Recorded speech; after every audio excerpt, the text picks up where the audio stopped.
Bases dropped on a Thursday, a late afternoon, early evening edition of Soccer Down Here. It's an overreaction Thursday because last night Atlanta United played one of the strangest matches I've ever been a part of, losing 3-2 in Toronto after the strangest stoppage time. And it feels like we've got about 2 hours to talk about maybe 5 minutes of action because it was that chaotic. We'll talk about the rest of the 90 minutes as well because there's a lot of things out of this Atlanta United loss, and it's an overreaction Thursday, so that's what we do.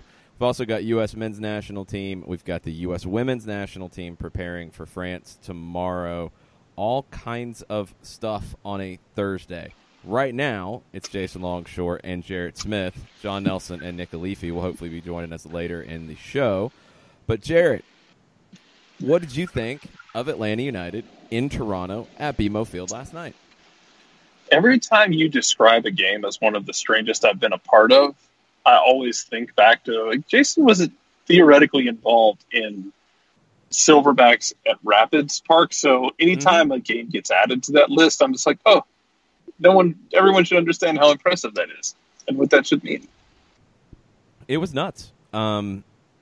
I mean, it was we did. It was heartbreaking, is what it was. It was that too. I mean, it was so many different things. Like, we did our best on the radio broadcast to make sense of everything as it was happening. Do you want to start with the chaos at the end, or do you want to talk about the match as a whole first?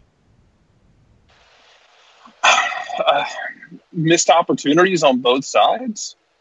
Like, you could have easily convinced me if you'd have just shown me highlights and shown me like the score chart, the shot chart, and all that jazz, without telling me what happens to each shot. You could have convinced me that game ended 4-4 or 5-5. Like, that wouldn't be hard. It just felt like a game of missed opportunities from two teams that were missing players and guys who had to fill in. Some of them stepped up, some of them didn't, and both of them left some opportunities on the field. Toronto got the better of it, and let's be honest. I mean, first off, you hate for Atlanta to drop it the way they did. That sucks. But, man, Toronto, if you want to talk about a team that needed 3 points by hook or crook, that was one of them. They got some big performances, too, from two players that you would have never expected to give you this level of performance in Jacob Schaffelberg and Tsubasa Endo. Endo hadn't started a match in Major League Soccer since 2017, and Schaffelberg was signed to an MLS contract earlier this month. He played in the CONCACAF Champions League as a substitute earlier in the year on a short-term deal. Schaffelberg was outstanding. I let down the left, and Endo gets the opening goal inside of the first 30 seconds off of a bad giveaway from, of all people, Darlington Nagbe. The last player you expect to have a giveaway in that type of situation. Nagbe does. Endo ends up pouncing on it after it feels like it took 5 different deflections, and Toronto gets the goal. Atlanta gets one back on the 17th minute. Yeah, it's a bad way to start. It's weird, and Atlanta, I thought, shook it off fairly well. They started putting things together. They started going forward. They get a little bit of a fortunate goal of their own. Alejandro Pozuelo tries to go Diego Maradona, hand of God, except you have video assistant referees now who are not going to allow that sort of thing. And Pozuelo is busted for slapping the ball away after a bad touch on the edge of the 18. From the replays we saw, looked like the ball was either just inside the 18 or over the line, which makes it part of the 18, part of the penalty area. So after video review, that's a handball. That's a penalty. Pity Martinez puts it away. It's 1-1. 2-1, Toronto goes up, and it's a goal from Alejandro Pozuelo on another cross Atlanta from went up Jacob 2-1 first. Sorry, other way around. See, it was a long night. Gressel gets one off of good work from Brandon Vasquez down the right side. Honestly, just doesn't give up on a ball that Laurent Simon kind of, I don't know. It was, I don't know. Laurent Simon's washed. He's washed is what he is. He's getting there, and Zavaleta covered for him a lot last night. Those first 8 or 9 games for LAFC last year, he was really impressive. You know, he was showing up at highlight reels a lot, and a lot of it was him making last-ditch plays because he put himself in bad spaces. And it was a lot of this. Oh, Laurent Simon's having an amazing season. Laurent Simon's like pulling stuff out of the fire right before the fire alarm goes off, and it's not happening anymore. Laurent Simon is just not what he was. And you talk about Zavaleta having to cover for him. Got to, and he's going to have to continue to do that. And you're going to have to continue having guys cover for him because Simon just isn't that guy anymore, and he's a target. And you saw it last night when Brandon Vasquez just tapped it past him and then outran him. And you mentioned it in pregame, and we've talked about it before. Vasquez isn't going to win a 40-yard dash, but 10 yards with that stride, that first step, he's going to beat you. And he's especially sure as hell going to beat Laurent Simon. And he did here. And he puts in a good ball that takes a deflection. Julian Gressel blasts it home at the near post. Atlanta goes up 2-1. Then Pozuelo answers with a nice header off another cross from Schaffelberg. Brad Gazan said that the header took a touch off of Gonzalez-Perez after it came off of Pozuelo. I didn't notice that at the time. I thought it looked like a pretty nice kind of flashing header by Pozuelo to the far post, but if it took an extra deflection, there you go. Either way, you're 2-2, 27 minutes in, and it's just been all over the place. Things kind of settled down from there. I thought early in the second half, there was a very subtle adjustment, and I want to get into this because I've seen it actually, I think, kind of misrepresented a little bit. Start of the second half, Atlanta didn't really change their shape. They moved Gressel out wide to the right and Pity Martinez inside as a number 10/second forward, whatever you want to call it. They weren't really playing a 4-4-2 with Pity playing as a true forward. He was more of a 10 because he was actually dropping pretty deep into the midfield. That was the best Atlanta played on the night, was the 15, 20 minutes early in the second half where they created 5 chances. Julian Gressel had 3 of those after moving out to the right, and things were looking really good. Vasquez had a number of opportunities and could not put one away. Gressel then took a knock in a tackle from Justin Morrow, and he really wasn't the same. And he started to have some problems turning the ball over in his own half. That's when Toronto took over between the 60 and 65-minute mark. Atlanta was on the ropes from there until they made the substitution to go to 3/5 in the back. They brought on Florentin Pogba. They brought on Jeff Florenowicz. They pulled Gressel and Pereira. And then that's when Pity really moved up top in a position with Vasquez, and it was a 5-3-2/3-5-2. And Atlanta righted the ship. And again, they created chances. Florentin Pogba had the ball of the night down the left, curling around everyone, right into the run of Breck Shea, who then put a first-time ball into the 18 to Vasquez, shot wide. That we might have fallen out of the booth if that's a goal. That was, I mean, Pogba puts that ball down the left side, and I'm immediately just like, woo, because it was that good of a ball. You feel like, okay, Atlanta's going to break through. They've righted the ship defensively. They've regained control of the match. Good. Gets to stoppage time, couple minutes shown. Feels like maybe it's Peter now a little bit. All right, it's going to be 2-2. You know, you had 3 points here. You could have won. You take the point. You move on. Well, then things get really weird. Really, really weird. Because a penalty is called after a really strange sequence to begin with. Ball's put in by Pozuelo from the wing. I have no idea why Miles Robinson decided to try to head it. It's falling fast to the ground, so Robinson is really in just a completely awkward position and gives the ball away.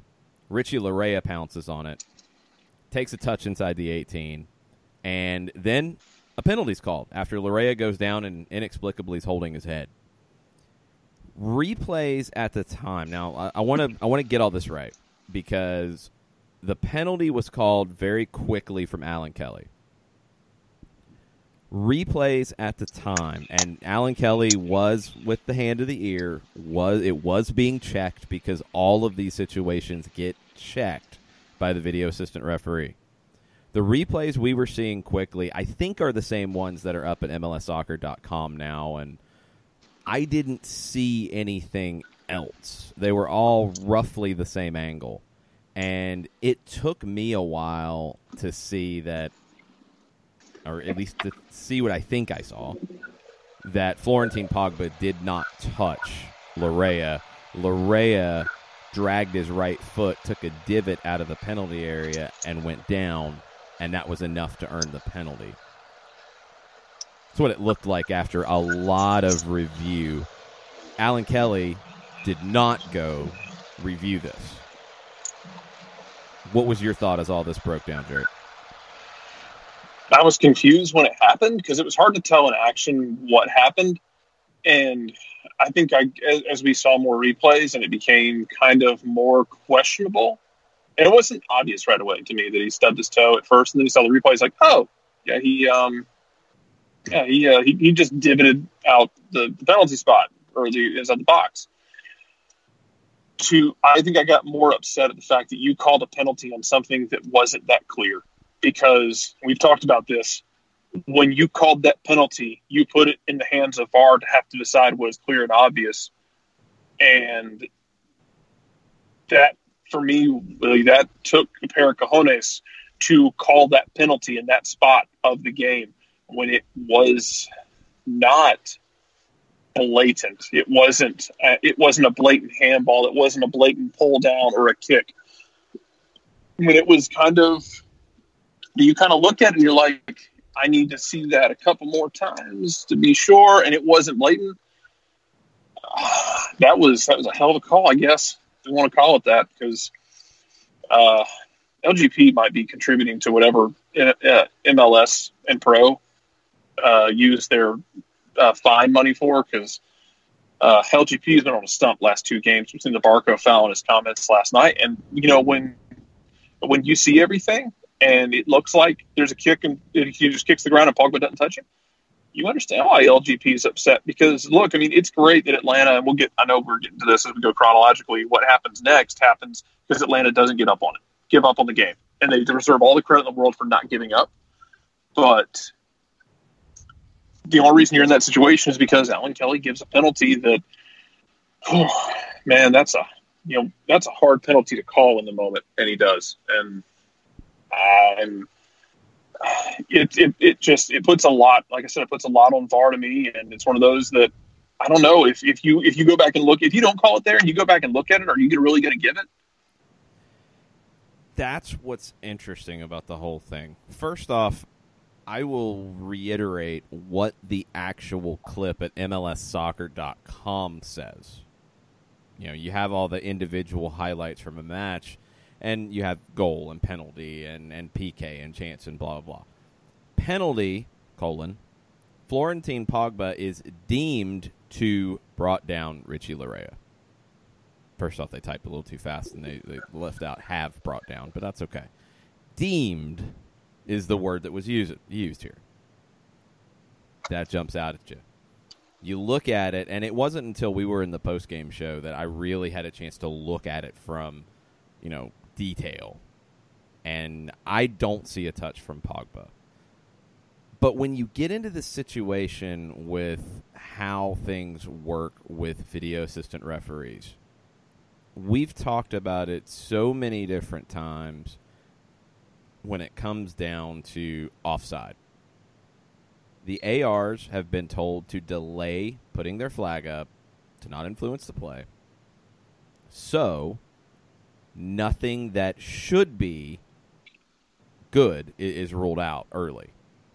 If the AR is not sure, if it's not even that. If the AR is in a situation where the play is moving into a potential goal-scoring situation, put the flag down, let it play out, then you use the video assistant referee to clean anything up. Now, that's not the case in these situations yet. But for me, this is what happened in terms of a logistical situation. And this was kind of sort of confirmed from different things I've heard. If Alan Kelly doesn't blow the whistle here, if he doesn't call the penalty, it's still going to get reviewed. It still can get checked by the VAR. Yeah. They'd be doing their job to check it.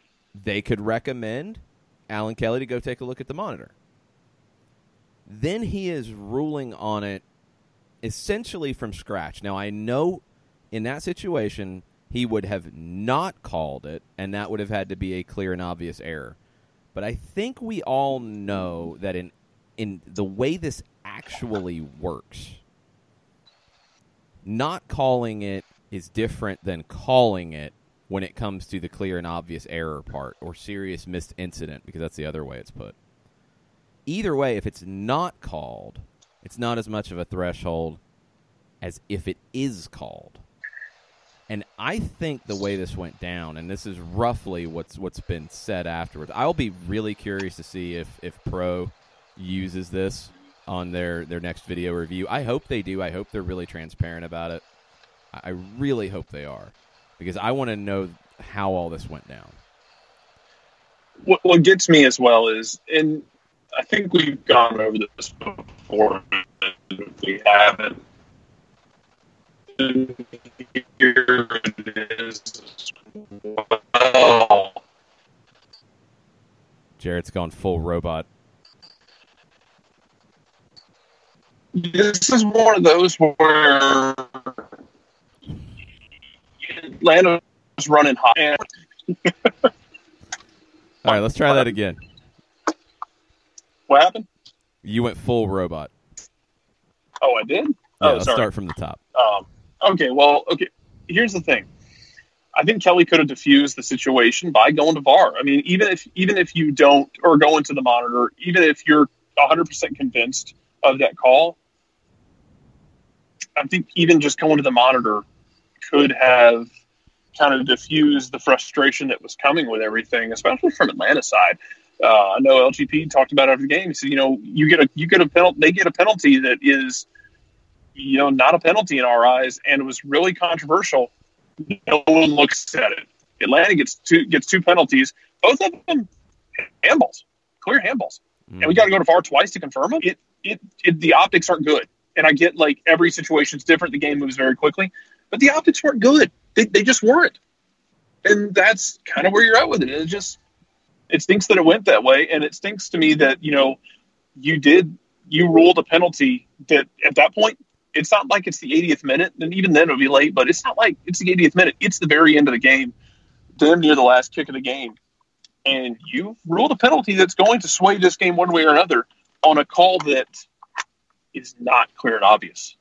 And that takes cojones. Oh, yeah. All right, let's read from Mr. Gonzalez-Perez and what he had to say afterwards. This is all from Doug Robertson's article over at the Atlanta Journal-Constitution. And LGP spoke in Spanish after the match, so he wanted to make sure that it was completely understood. He said, I think it's stressful what's going on with the referees, with VAR, with the technology that they are putting into the game. We put a lot of effort for every game to play 90 minutes and doing everything we can to get a tie or get a result. I don't know if they are bored or want to be protagonists in the game, but feels like instead of resolving the problems, it's making it worse. He talked about the situation with this specific play. He said, we don't know who is making these decisions if it's the referee on the field. Everyone makes mistakes, but then there are people in the VAR booth. Are they referees? What are they seeing? When you have that technology and capability, you should be making better decisions. It seems that they're not. They are making it worse. Gonzalez-Perez. Okay, we'll come back from there. Now, here's my thoughts on what happened last night. I think from a VAR protocol standpoint, Alan Kelly got it right. I think the VAR, Alejandro Mariscal, got it right. From a protocol standpoint, there was nothing there to go look at. There was nothing there that was clear and obvious. It's a judgment call. We don't want to see video assistant referees re-referee the game. That's been a catchphrase this summer with the Women's World Cup. You don't want to see VAR used to re-referee the game, and we've talked about that before. It's a judgment call. We didn't want to see VAR get involved on the Joseph Martinez New York Red Bulls goal from last season, where you have to go all the way in to zoom in, way out of the play, to see Joseph first get his foot stepped on, but that couldn't be ruled upon, and Joseph clip the defender, and you get the goal taken away for that. You don't want to see VAR get that involved in those situations. That's what would have happened here. That's what would have happened here, because VAR would have been involved in rejudging the situation. Do I think they got the call wrong? Yes, 100%. That's not a VAR issue. That's a referee missed a call in a crucial moment of the game issue. And Alan Kelly is one of the best referees in this league, but he missed this call, I think. I think he rushed it. And with the VAR world now, and this is where I would differ from the way Leandro puts it, in this world now with video assistant referee, Alan Kelly should not have made that call on the field. I don't know how he made the call on the field, because when you look back at the video, when you look back at that sequence, I don't know where he is, and I don't know what angle he has on what happens. I don't know how much he saw. And I don't know. I don't know how to phrase this in the right way, because I don't mean this as bad as it's going to sound, but I think Kelly is, as one of the veteran officials in this league, I think he's one of those guys who's not afraid to make that big call at the big moment. And that's one of those moments, I think. Yeah, and I think he just kind of gut instincted, thought he saw a penalty, and I don't know where he was as well, but I've looked back at it now. Kelly was about 10 yards outside the 18 and would have been potentially screened by Nagby in seeing it. And that part we can't completely tell the angle, but he's not right on top of the play, and he makes that call. I don't mind that. No, I do. I'll tell you. No, okay. I mind him being screened, but I don't mind him being that guy who's not afraid to make the calls where I'm going. Sorry. That's fine. But now it's a different world than it was when Alan Kelly was coming up as a referee. Now you have video assistant referees. And now, because he made this call, he really couldn't use VAR to help him get the call right. That's the issue. Now, I don't think this was a penalty. It affected the outcome of the match. It should have finished as a 2-2 draw. It should have been a point for Atlanta United. All that's good. However, I don't want to see video assistant referees completely jumping over referees when they make judgment calls. I don't want to see that in the long term. So video assistant referees should not have chimed in here, because I don't think they had the right angles to definitively show it until you're sitting there and studying it. And that, again, that's not what you want. You don't want that. If Kelly doesn't make the call because he has video assistant referee now, if he is not 100% sure that that's a penalty, you don't call it, just like you don't put the flag up. And then you use the monitor if you need to. Then you give it time. Because what you would do instead is, it's a tackle, Pogba plays it out to the left, it probably would have went out for a throw. Then you would have been able to delay the restart. Then you would have been able to take a look if you decided you wanted to. In this case, because you called it, you changed the whole involvement of VAR to a much higher bar that you couldn't meet. And I think you got the call wrong because of the way this was handled.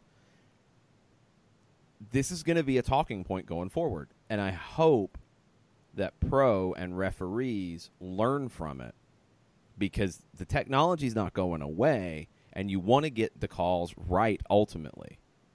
That should be the goal of all of this. But because Kelly made this call from a long distance away, and ultimately, in what we think, he got it wrong, he was not able to utilize the video assistant referee to get it right. And that's the problem. So I'm completely okay with protocol-wise VAR not getting involved here. But Kelly blew the call. If what we're seeing is correct, and I'm just about positive after looking at this a million times, just about positive, Pogba doesn't touch him, Larea's right foot goes into the turf, makes a divot, and then he falls down. Kelly got it wrong, just like referees have for a long time, but in this case, because of the way he got it wrong, you couldn't fix it with VAR, and that's the problem. And that's where we're at right now with the way it went last night. Looking at it, but that's the way I think you're at right now. We have to be clear we yell about VAR, why we're yelling about VAR. In this case, yell at the referee for making the call wrong. Yeah. That's my thing is I'm disappointed with Kelly for getting the call wrong, but at this point,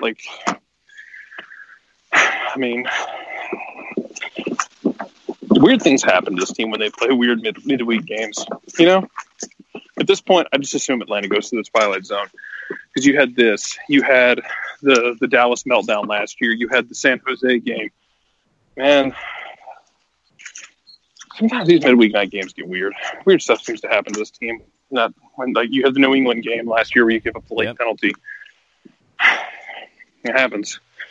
But we're not done yet, Jason. No, we're not. We're not done yet. I want to get a couple more things from LGP before we get there. He said, talking about the Pozuelo handball and the one that led to the final penalty kick for Atlanta. So that was a very clear penalty. The first one was a clear penalty too. He, being Alan Kelly, he's very confident in what he's deciding against us, but not the other way around. And then finally from LGP, he said, if the referee makes a mistake on the field, the people in the VAR booth need to tell him that he made a mistake and be okay with reversing the call. If they are going to have VAR, they have to use it correctly and efficiently. Players get fined each week for simulation. We have to pay for that. When referees make a mistake, there's no penalty, no suspensions, no fines. They don't have to answer. It should be fair for both sides. I don't think he could have used it efficiently last night and ultimately got the call right. That's one issue I have with the comments here because I don't think you could do both. I think Kelly made the mistake from the beginning that made it even worse, and you couldn't fix it. I do really have concerns about the VAR booth telling the referee every mistake they make. It's not quite that simple because then games are going to go 110 minutes in regulation. We're going to have 10 minutes of stoppage time in each half, and it's going to be really difficult. This, to me, is just a bad call from the referee that ended up costing you. And don't forget, LTP's got some issues with Kelly going back to 2017 from Montreal, where there was another red card to LGP that was overturned, and that was a penalty, correct? That was a penalty, and it was a red card dog. So yes. Atlanta had to play the rest of that game down a man, and Anthony Jackson Hamel scored in the 90th minute on a deflected shot. Kenwin Jones scored the first goal in that game for Atlanta United because he was filling in for Joseph, who was hurt. Yeah, You're welcome. It was a penalty that equalized, and it was a red card to LGP that was rescinded in the disciplinary committee. So Leandro is probably and I will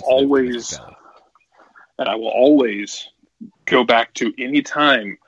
You have to know that they don't like having to rescind those because when they rescind a red card, that's them admitting that they got something wrong. One of their people got something wrong. I mean, that's bottom line. And also, you never know how big these things are going to be. You go back to that game. Look where Atlanta finished on the table in 2017. If you don't give that penalty, if you don't give that red card, does Atlanta win that game? Do they draw that game? Who knows? Maybe Montreal has 2 goals against the run of play in that game, and it doesn't matter anyway. Either way, though, because of the way that season ended, Atlanta could have ended up not playing Columbus Crew in the first round of the playoffs. Who knows? Who knows what happens here? You got a lot of feedback on your phone. Oh, well. He's correct. It happens. By the way. Yeah, it's true. That's what happens on a PM edition, guys. Kyle Kessler chimes in, says Kelly needs to go to VAR to the monitor, at the very least, to sell it. Great example was the Australian ref that went viral. There's 2 reasons why I don't think he did. First off, protocol-wise, they're not supposed to use that to sell anything. That is what the protocol from IFAB, that's not what they want them to do. So that's one, and let's remember where Kelly is positioned in pro. He is the head of the professional referees organization. Anybody's going to follow protocol, it's going to be Alan Kelly. Two, I don't know if they had anything to really show him. Because, I mean, if you're going to go over there just for show and then come back, is that really going to make everything okay on the Atlanta side? No, it's not. It's not going to change anything, not at that moment in the match. In a 65th minute penalty, maybe. In a stoppage time penalty that might be one of the last kicks of the game. No, I don't think it changes anything. And again, it sets another precedent where you're using more time for something that is a waste of time. So he needs, number one, I think this is the number one thing here that we're forgetting. He needs to not mess the call up in the first place. Because that's the problem. That's what messed everything up, is he makes a call from a long distance away that doesn't look right when you get multiple looks at it. I mean, I had to go back and back and back and back and watch it multiple times to have a pretty good feeling that it was not a trip, that there was no contact in the 18 by Pogba, that it was the toe being stubbed and him going down. You don't have that much time. And you also have fans screaming and all kinds of chaos going on around you. It's not easy to come up with that decision quickly if it's not completely and utterly clear. And this one, honestly, was not. Not from the angles I saw anyway. And I don't know if they had other angles or not. So I don't think going to the monitor would have dramatically changed anything. It's the problem that he made the call in the first place. That's the more important thing.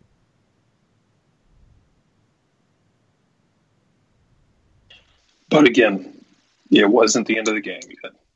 What else happened, Jason? Yeah, then, so there's a goal scored on the penalty, and then you have the kickoff, and Atlanta sets up a all hands on deck, go routes on both sides. Pity Martinez plays a long ball, falls to Nagby. Australian women's national team offense. Yeah, it was interesting. Nearly works. Nagby gets a free kick about 35 yards from goal. You set that up, and Kelly allows him to take it, which I think he managed the stoppage time correctly, because there should have been about 30 seconds from the foul that led to Toronto's penalty. And that was roughly what Atlanta used up in their spot, and he let them take that free kick. Free kick goes to Gonzalez-Perez at the back post. First time back across on the hop. Takes a deflection. We can't see it from our angle in the booth because Nick De Leon's back was to us. So we see a deflection with De Leon, and we see an immediate reaction from Gonzalez-Perez, and we hear a final whistle. And you hear fireworks, and you hear everything going on at the end of the match. Well, I saw Kelly immediately put his hand to his ear, and I'm like, wait a minute. I could see by this point that Leandro and other players were grabbing their arm, trying to show that they thought it was a handball. So we're kind of watching this, waiting to see what's going to happen, and we see that he's talking about it. And he's blown the final whistle. Now, this came up in the U.S.-Spain match in the Women's World Cup, where there was the late foul on Paredes, or Paredes thought she was trying to draw a foul, ends up not getting it. There was a game later than that, too, where there was one very, very much at the end that I think the referee let the play continue to give the VAR time to take a look way past stoppage time. Now, in this case, he's blown the final whistle. Now, the rules have changed that back in the old days when you blew the final whistle, that was it. Everything was done. There's nothing. You can't go back and change anything. Now you can because of VAR. And VAR gets involved. And he goes to the monitor. And he takes a look. And when we finally got the replay on the TSN feed in our booth, I mean, it's clear as day. It's a handball. It's obvious. I don't know if the AR on the far side couldn't see it or what, but it's 100% completely obvious that there is a handball here, and he calls it. And Pity Martinez steps up to the spot for the second time in the match, and he misses it. Couple things on the penalty for me that I want to stress. Yeah, can I ask you Go ahead. And I want to ask a question to you and everybody. Who else would you, given the 11 you had on the field, who else would you like to take that penalty? Just out of curiosity, not being accusatory. I'm not being accusatory. I'm not trying to cape for pity to shield him. I'm genuinely curious because when I looked at the 11, I was like, he took one already. It's kind of the guy I think I want up there, given his success in Argentina from the spot. There was not another clear choice. I would have picked either Jeff Lorenowitz or Michael Parkhurst because your other options at that stage, you had the 5 in the back. You had Shea, you had Pogba, you had LGP, you had Robinson, you had Parkhurst, you had Nagby, you had Remedi. Who was the other midfielder at that stage? Lorenowitz.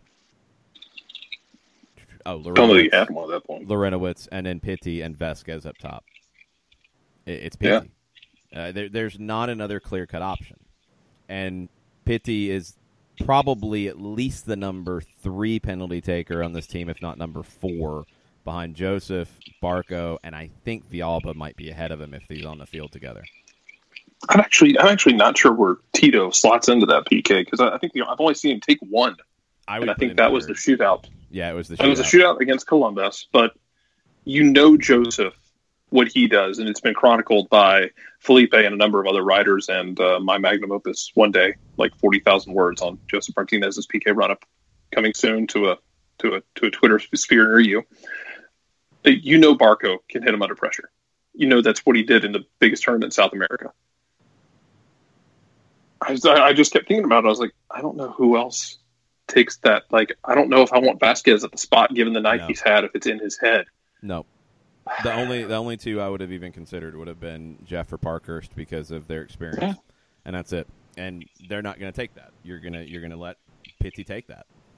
And I don't think anybody pushed him into taking it. I don't think it was a situation like that. I think he took the ball and took the responsibility on, and he missed it. I think the talk about how bad he missed it is absurd. Talk about some exaggeration. Like, come on now. He missed it. You missed a penalty. You didn't make the goalkeeper make a save. That's bad no matter what. But all this talk about, like, he put it into the back row of the stands. No, he didn't. He didn't miss by that much. You could see what he was going for. He overhit it. He put it over the bar. It was dipping down. He missed it. You don't have to exaggerate it for effect. Let the team down. You had a chance to get the point back. All that is absolutely true. But man, the reactions.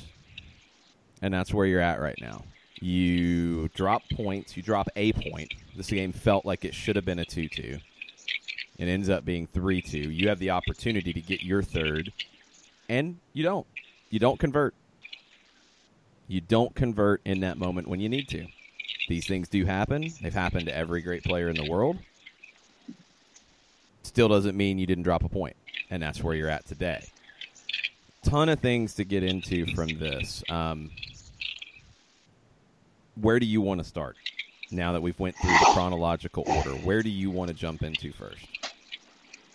So I don't know if I want to start here, but I want to give a shout out because there are 2 things that the second one, it's not that I didn't expect it because that sounds mean, and I don't mean it to sound mean, towards Frank de Boer, but I did not expect Frank de Boer to be this good of an in-game manager in terms of making changes because, man, it feels like anytime they need to make a change, he's been getting it right in the game, whether it's tactically, whether it's putting the right guy on in the right situation. He's been getting it right more often than not.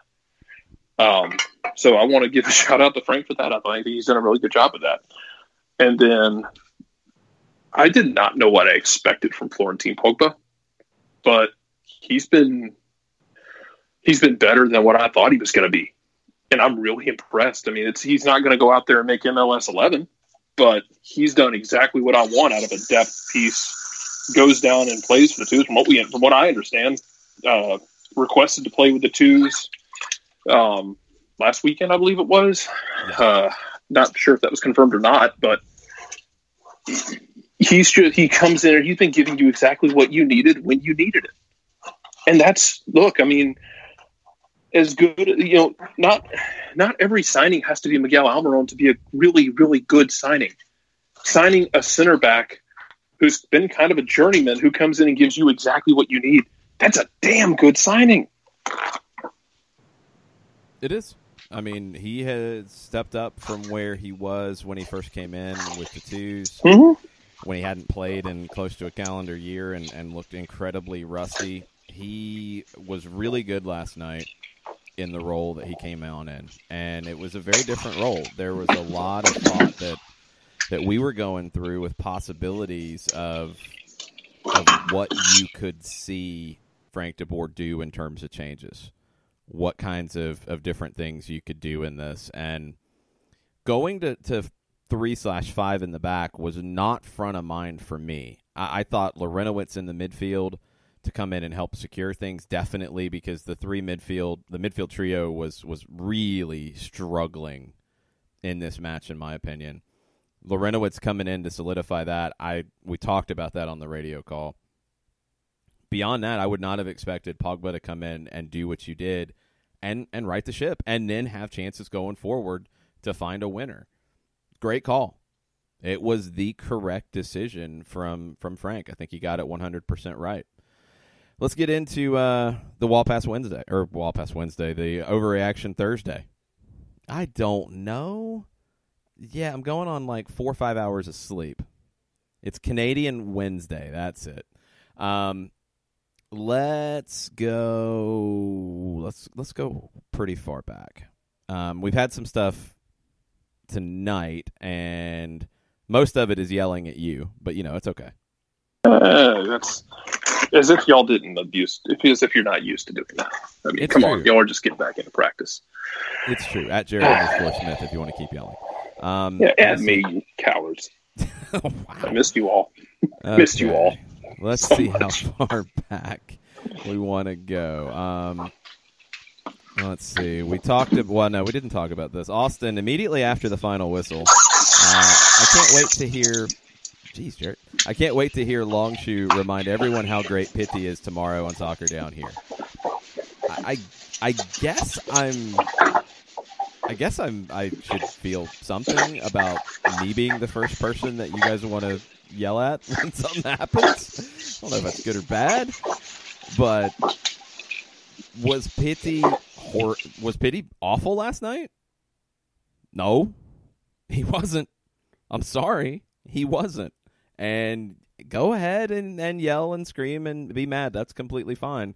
But no, Pity Martinez, because he missed the penalty at the end, was not having an awful match last night. Was he having the South American Player of the Year special? No, he wasn't. He was really good in moments. He tried to make things happen. He dropped into the midfield. I thought he worked hard. Did he work hard defensively? No, not for some people, for sure. I also still don't think that's going to be his role here, and that's just something that is what it is, and people are going to have to either like it or not. Taking up that role, but he can't play right now because Columbus decided to tackle him and not get a card for it. Yeah, and that's a different situation. We don't protect skill players in this league. Well, that's a different situation, too. I mean, the thing is, to be a top player and to be a player like a Pity Martinez, the defensive side of it is not what makes Pity Martinez a South American Player of the Year. That's not why he won that award. For some players, it is a very important part of their game. One of them used to wear the number 10 shirt here, Miguel Almiron. For Barco, he's become a more well-rounded, more of a player who contributes in multiple facets. That's great. That's Ezequiel Barco. That's not Pity Martinez. And if that's going to drive people crazy, it's going to drive people crazy because I don't see that dramatically changing. I just don't. And I don't know if it should. But let me respond to the tweet and say, no, Pity Martinez was not great last night. But Pity Martinez was not awful last night either. And I think people who are trying to sell you that bill of goods are incorrect. I think Pity Martinez was all right last night. I would have said good before the missed penalty. You miss the penalty, you can't get a good rating. You can't be considered good in that moment if you miss that penalty that would have got you a point at the very end. Doesn't mean you don't know how to take penalties. It means you missed a penalty in a big moment. It happens. I'd rather have the player who wants to step up and take that penalty. And from all accounts, it looked like he wanted to step up and take that penalty. So I'd rather have that guy than push it on to somebody else. But if that's just where it is, then that's just where it is. I went through this last year when it came to Ezequiel Barco, and I felt like, whenever something happened, everybody wanted to yell at Barco. It felt like it was a thing where they wanted to yell at me too. So it's cool. It's all good.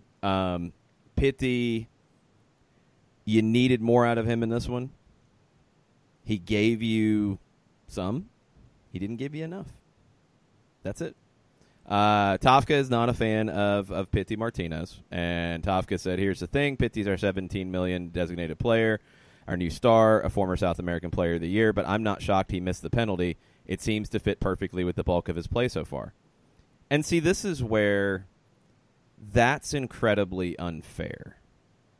You can have a problem with Pitty Martinez not playing defense, and I know that's Tafka's one, and Doug Robertson's another. But missing a penalty and you're not shocked and it just fits with the way he's played, that's a little harsh in my opinion.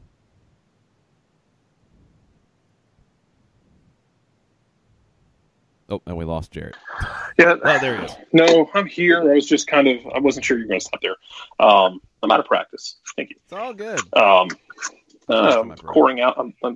No, you're fine. I'm just shucking apples while I do this. What are you doing, the by thing the way, is, so people can stop speculating? Right now I am peeling the skin off of an apple for my child. So also people were right about the dishes part. Okay, cool. Yeah, no, I'm in the kitchen. I got a life to live. Multitasking, Jarrett Smith. I'm always multitasking. I have done this show while changing a diaper before. You don't even know. No, that's true. I guess my thing with PT is he hasn't been terrible, but I think it's fair to have expected more at times. And yeah, when you sky a penalty, hey, the people who were already frustrated with you, they're going to come to town on you, and they're going to come into town with a rail. Now it's PT's job to counter that and to go out there and turn things around. I mean, that's kind of where it's at for me. I don't think he's been terrible, but I think it's fair to have expected more. But also at the same time, I think it's fair also to understand that, remember, he hasn't been healthy the entire season. And once you get everything going, and as he's getting healthier and we're getting back into a rhythm after having been off for almost a month, I think it's fair to expect more of him going forward. And last night was not a good showing at the end of the game. I thought it was fine before that. I was solid before that. You gotta bounce back. You gotta bounce back if you're PT. Yeah, you do. Yeah, no, you have to bounce back. But I thought he was good until you miss a penalty, and you're gonna fail the night when you miss a penalty in that moment. That's just how it is, and that's the big boy world here that Pitty Martinez is living in, and he knows that, and he's gonna have to try to make that good. So we will see what he does. Nothing y'all say or do is gonna be worse than look. I love this fan base. I love y'all. Ain't nothing we're gonna say or do is gonna be probably worse than what he had at River in terms of comments. Very true. In terms of fans, man, they'd kill to have a Terminus Legion down there compared to some of the Bar Bravas. That's very true. And I guess I should also apologize, according to some, for calling Brandon Vasquez Open Cup hero Brandon Vasquez, because he wasn't. No, he was. Does that mean that he is the best striker in the history of Major League Soccer now? No, and nobody ever said that. And again, you have things going on for whatever reason. I don't know if it is attention-seeking or what, trying to misrepresent things. This is a common occurrence, it seems like. Brandon Vasquez earned the opportunity to start in this match. And that is the way I portrayed it from day one. And yes, I called him Open Cup hero Brandon Vasquez. One, because it's fun. Try it. It's okay. Two, because he was, and he has been, Open Cup hero Brandon Vasquez. And none of that means he is now the starting striker for the United States men's national team that will lead them to multiple World Cup wins. No, it just means he's been playing really well in the Open Cup, and he earned a starting spot at a time where your starting striker is away at Copa America. It was Brandon Vasquez or Romario Williams. Was there anyone before the match clamoring for Romario Williams to start last night? There was not.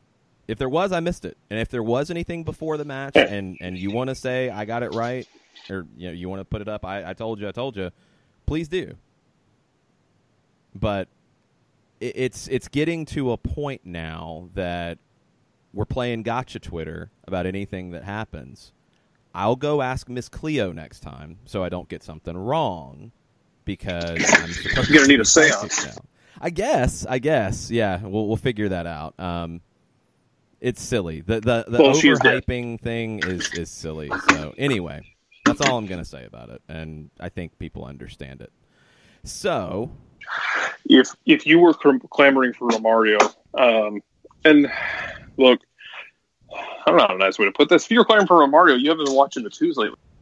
I can say this. I saw one tweet after the match with somebody saying that it was clear that Romario Williams should have started the match because of what he would give you.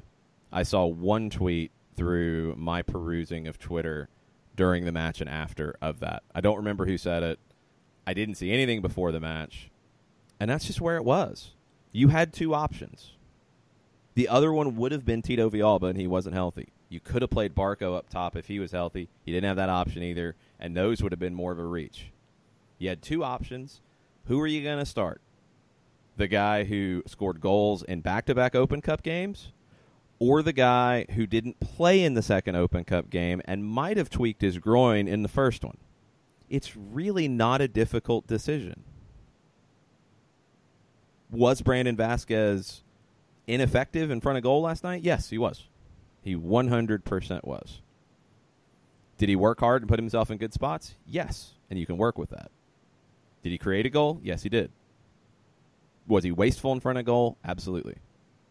There's a reason why he has not been a starter for this team on a regular basis anywhere in any competition. That's just how it is. He's got to step up too. It's part of the situation. But man, the sky is falling thing after games like this. It's tiring sometimes. It's just not a good way to live. Don't do that to yourself. It's all good. Brandon Vasquez didn't have a good night in front of goal. If he wants to keep playing, that's got to change. It's honestly that simple. Is he going to play when Joseph Martinez is back? No. Joseph Martinez is going to walk straight back into the starting lineup. Everybody knows that. That's obvious. Until then, you need more from Brandon Vasquez. You need more from Pity Martinez, because you don't have Joseph. You don't have Barco right now. You don't have Tito Villalba right now. You need more from Pity Martinez, flat out. Are you going to sit him? Do you want to sit him and not play him in these matches with the other absences? Is that where people are now? I would feel like that'd be incorrect.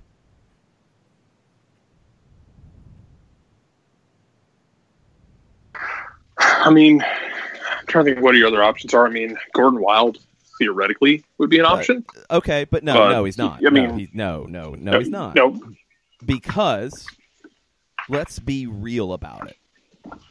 Okay, cool. What's the better option? Or are we talking about up top? Is that where we're talking? Yes. Okay. Tell me logically, do you play the guy who started a match and came off the bench over the break in the Open Cup and scored multiple goals? Or do you play a guy who didn't get into either match and has not played in MLS in his career yet? Like, really? That's why I say theoretical, because he's not a real option, because right now you have three options to play striker. You have Joseph, who is away. You have Romario, who's been out of form and might be a little banged up, or you have the guy who is hot, who has been putting away chances. You go with the hot hand. The hot hand cools off at some point. It happens. The hot hand has been. He cooled off at a really bad time. Not the first time that's happened either. Yeah, I mean, well, the hot hand has been a bench option and a USL player because that's what he's been. If he wants to be more than that, he has to perform when he gets these opportunities. That's just the nature of the game. But I guess I will apologize to everybody for calling Brandon Vasquez Open Cup hero Brandon Vasquez, because calling him that gave the impression that he was going to turn into Joseph Martinez. So I won't do that anymore. I'm sorry. Yeah, see, this is hyperbole at this point because he has been an Open Cup hero. I know, it just didn't translate over last night. That's exactly what I'm saying. It's like, silly. I know it's. And he wasted opportunities. Didn't translate over last night. Again, and it happens. It's not like he also created your second goal. He created your second goal. He had shots. He wasted opportunities. He should have done better. He should have gotten a goal for himself at minimum. He didn't. It does happen.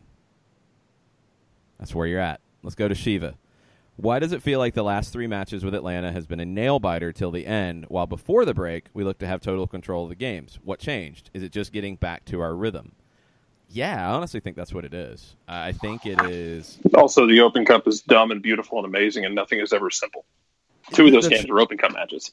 The Charleston game was really weird in terms of how everything played out, and that's why the rhythm was even worse there. Let's go back to you beat Chicago. 5 days off. Players come back. You have Friday you get back. You have training Saturday. You have training Sunday.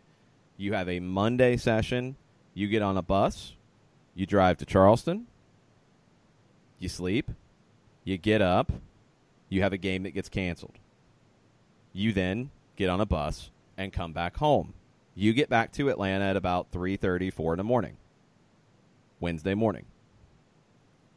You don't know if you're going to play a game and win until Wednesday late in the afternoon, when it is obvious that U.S. Soccer is going to push this game to Kennesaw and play it. You probably had a little more warning than the public did. That's about it. So then you play in a weird situation behind closed doors. You start out badly. Franco Escobar makes a bad mistake. You come back and you end up winning the match. Then, that's Thursday. You recover Friday. You train Saturday. You train Sunday. You travel Monday. You probably had a light training session Monday. Then you play Tuesday. It's another weather-delayed match in the middle of it. You fade at the end, but you hold on and get the win. Weird games. So I think the rhythm in general is an issue. I think the rhythm, even with those games, was an issue. And it showed last night. You started out bad. It looked back like we were in March. And that's not where you want to be. So you can't give up those early goals. That's the number one thing, because when you do that, you're going to have these issues. What I was talking to Mike about this both before and after the match. It's felt like especially in the Columbus. No, I'll throw the Charleston game in too. I'll throw all 3 of them since the break. It's felt like in all 3, you've had moments where you have been really, really good, but you've had moments where you've been worse than you've been all season. The ups and downs are the biggest difference, because the run before, it was very steady. This has been so up and down, and that's not where Frank DeBoer wants the team to be. And that's going to be something that you're going to have to get that rhythm back to get out of that situation, because you don't want those ups and downs in a game. You want control, and you want things to be steady. Yeah, and guess what? Everybody's going to have to get used to that. Atlanta, every club in this league is going to have to get used to it, because guess what? For the next few years, that's probably where we're going with this, with the way the schedule is going to break down when you try to condense stuff leading into the 2022 World Cup. So it stinks. Everyone's going to have to get used to it, though, because it's kind of what we're lined up for. Yeah, it's odd. And part of it is just the way the schedule's working. The other part is these weird Open Cup games that were weirder because of the Charleston situation. So you've just got to deal now, and you've got to shake off what happened last night. You traveled back today. I think I got back to Atlanta before the team did. You weren't going to do anything today except for maybe regen on your own, and you're going to have a light training session Friday, and then you're back playing on Saturday. you don't have time to work on anything really in a tactical sense at this point. You've worked on all of that. So now it's just trying to keep your body right, trying to stay as sharp as you can. You have to eliminate the early mistakes. This was what hurt them in March. It's what hurt them last night. It's what hurt them against Charleston. Have to avoid that, and you have to grow into the game. And it's going to be a little choppy for a little while. I don't think there's really another way around it. I just think that's how it's going to be right now. Daniel Price summed also up be the great game to have with Franco Escobar back, considering he is there's that. who he is. There's that. That was a huge miss last night, and it showed. Daniel Price said he could sum up the entire match with, I think, every different emoji face possible. And I would probably agree, because it was all over the place.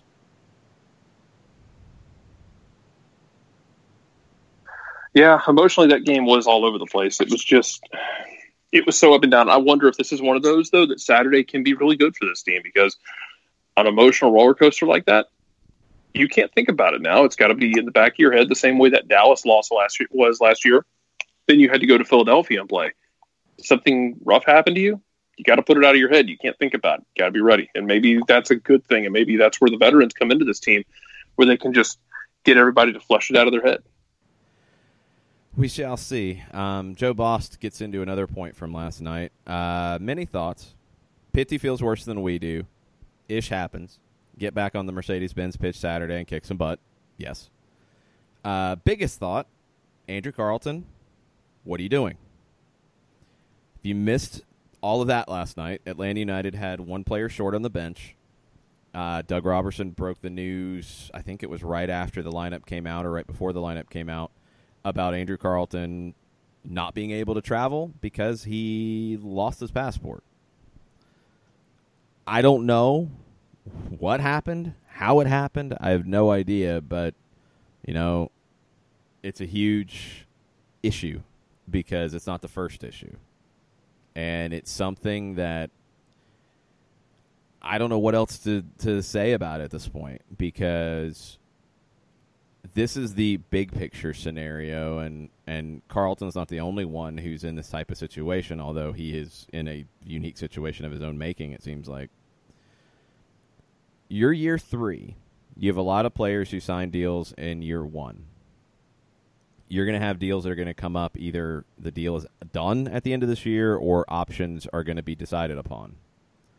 And you have a manager who was not here for years 1 and 2.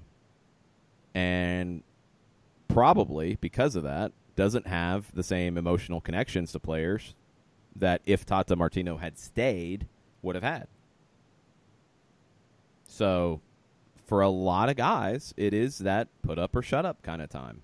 1, for the team and for performance standpoint, but 2, individually.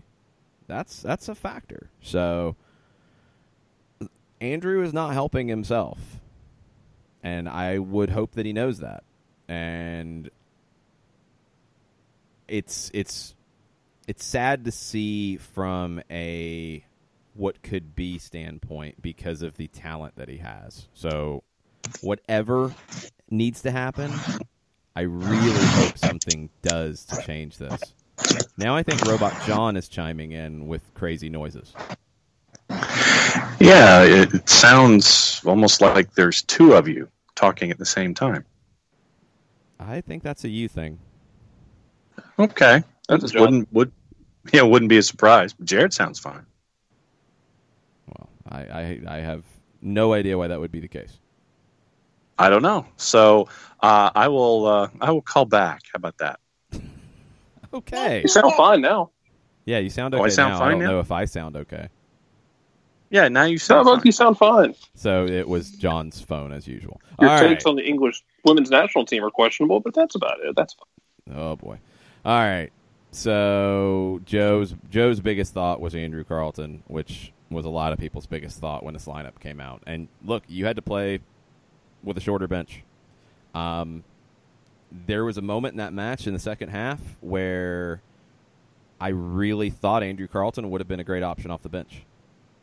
And he wasn't there.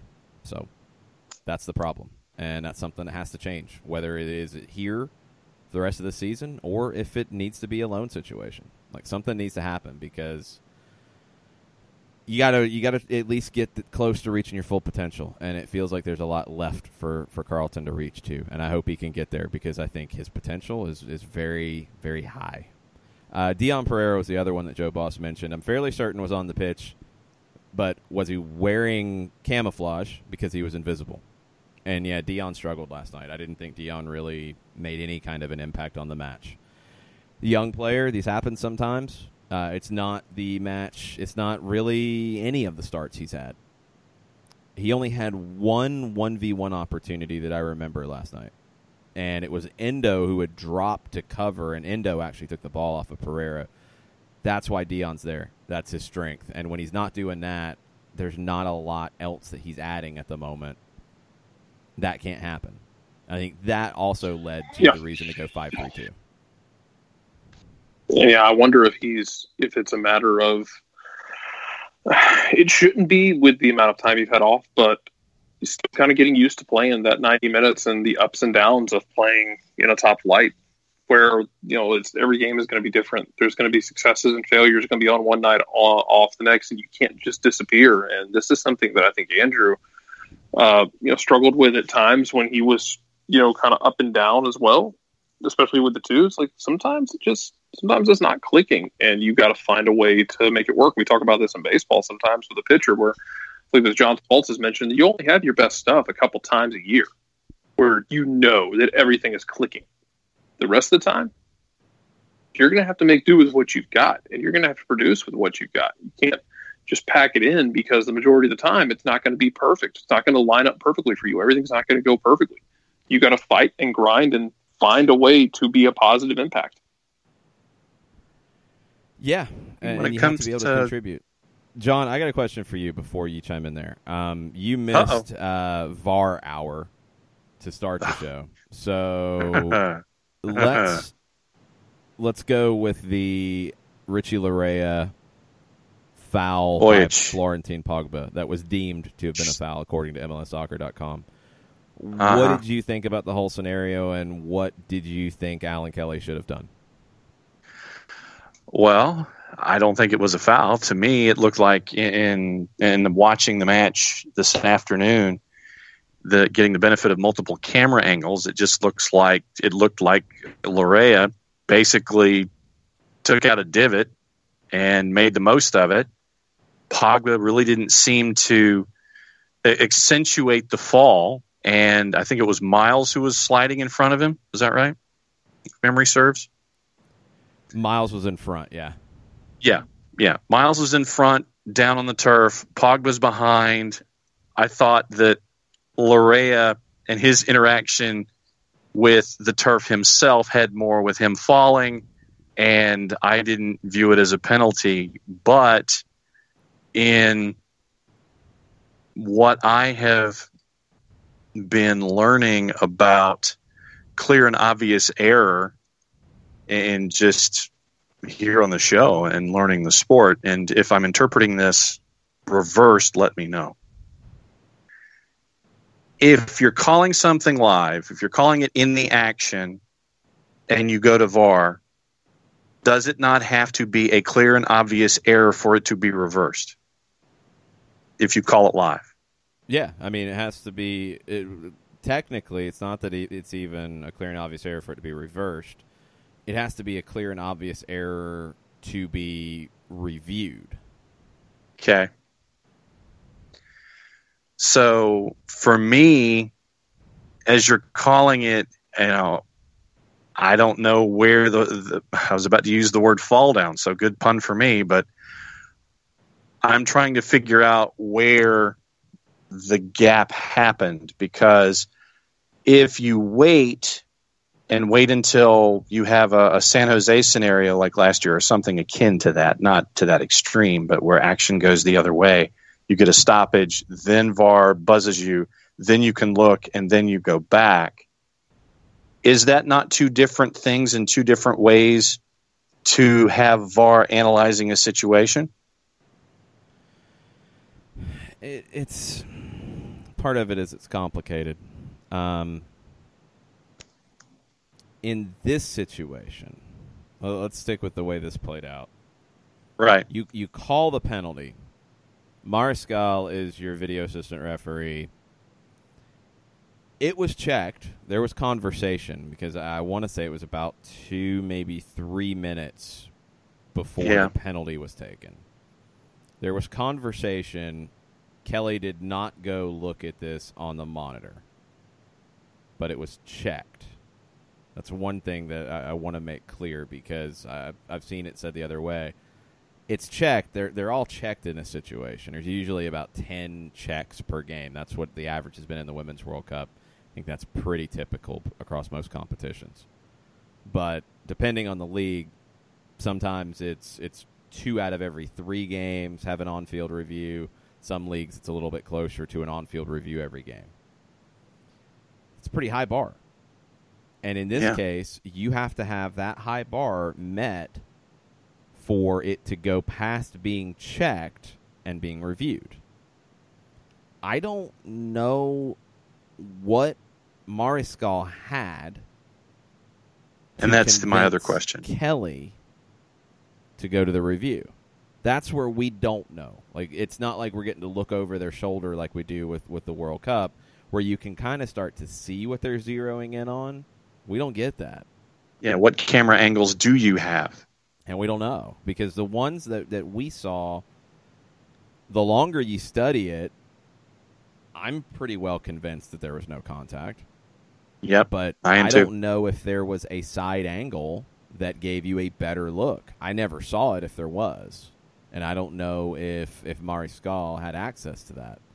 Eichmann said this, and this is where it still gets complicated. And this is one reason that I get dumb about this. And I know we've talked so much about VAR all summer because I want people to understand it so we can all then have a better expectation of what's going to happen. So Eichmann said the TV call had it right pretty quick. They called no PK right away and were surprised VAR didn't fix it. It's not a situation of VAR being able to fix it. And that's the issue, is that the number one complaint from people generally has been VAR has been too involved. That means that's fixing things. Was this now? I'm assuming Eichmann was watching the Atlanta call, and I have not seen the Atlanta broadcast, so I don't know what Kevin and Dan were saying about it, and I don't know how much help they were getting from their producers on different angles. We didn't have any of that. That's what I was. We had the TSN monitor. Getting, in watching the Sports South version, you had medium shot from behind on high, and then you had a low angle where it looked like, and it was, I think it was close to an end zone. So it was almost an end zone or a 45-degree camera in that end zone area where it looked like it's right on Lorea, and Lorea just looks like he stumbles. And Pogba, literally you see Florentine Pogba turn to the AR and go, "Who, me?" And yeah, let's be fair though. You see that when somebody kicks somebody across the knee too. True, and you saw the same with Nick DeLeon. You saw the same in the other PK at the other end with Nick DeLeon, who after it was called, basically said GTFOH to Alan Kelly, and it was the extended version. It was not the acronym. Yes. Yeah, the who me thing. I'm not going to really put too much behind, but Eichmann says that they had it really quick and surprised VAR didn't fix it. That's a slippery slope because then you do get into a situation where VAR is being used to judge a judgment call again. And that's what we were trying to avoid with it. I don't want to see it go there. I just want to see the referee get the call right to begin with. And in this case, that's the number 1, number 2, number 3 issue here. And the way he called it limited what VAR could do, in my opinion, because I don't know if there was a clear and obvious angle that gave him a different bit of information. Yeah, and that's for those of us watching the Sports South feed, I think we got that angle. But you don't know if TSN has the same cameras or split feed and what goes to the booth so Mariscal can look at it. And is Mariscal going to question Kelly. And that plays into it as well. And we haven't even talked about that. I mean, Mariscal is not a head referee in pro and not an MLS referee of the year. And that's another element of MLS's VAR situation that I don't like at all.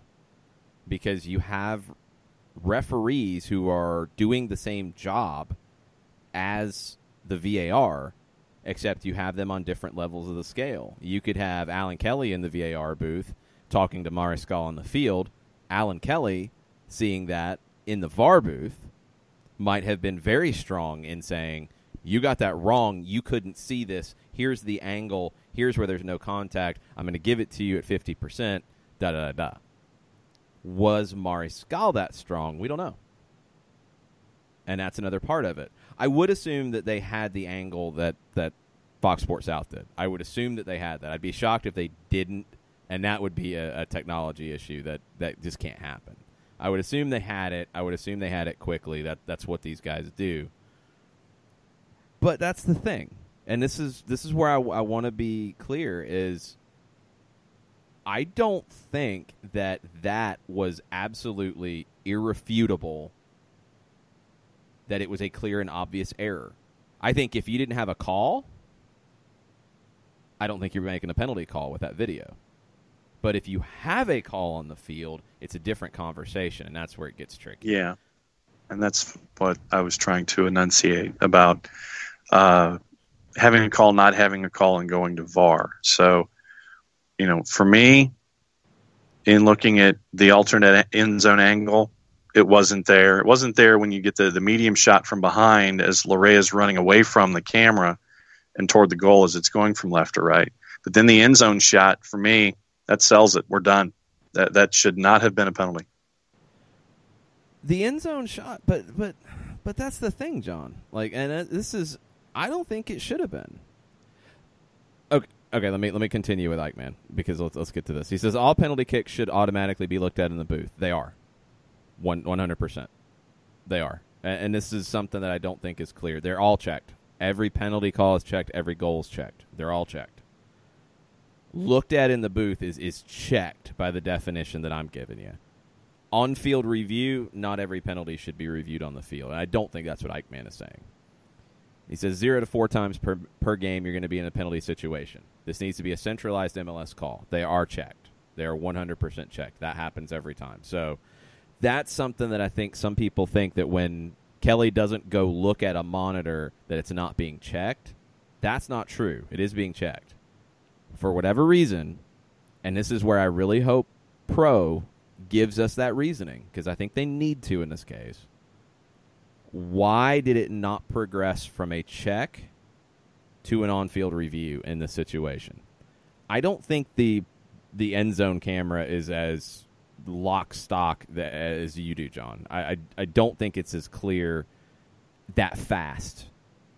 When you look at it a ton and you start looking at every step and you start looking at everything over a period of time, okay. But in 90 seconds from when it happens, are you going to get there that fast? That's tough. Yeah. That's why when he made the call on the field, he built a pretty big box around that call. And it's hard to break it down that quickly in a situation like this that is a straight-up judgment call from him. So that's the frustrating part about it. Okay, let's take a quick break and regroup and get into some more questions from you guys. And we're not going to get into all the silliness going on, because this is not I'm not even going to get into it. I'm over some of the nonsense that is going on right now on the Twitter timeline. So we're not going to go there. We're going to take a break, and we're going to come back, and we're going to go through more from the game and more of your questions too. Please ask questions and give us your thoughts on the game in a very realistic way, please. We'll be right back after this.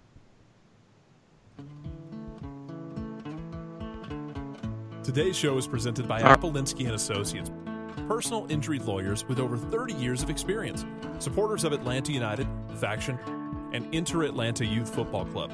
If you've been hurt in a wreck, contact Steve today. at steve@aa-legal.com or call in 24/7 at 404-377-9191.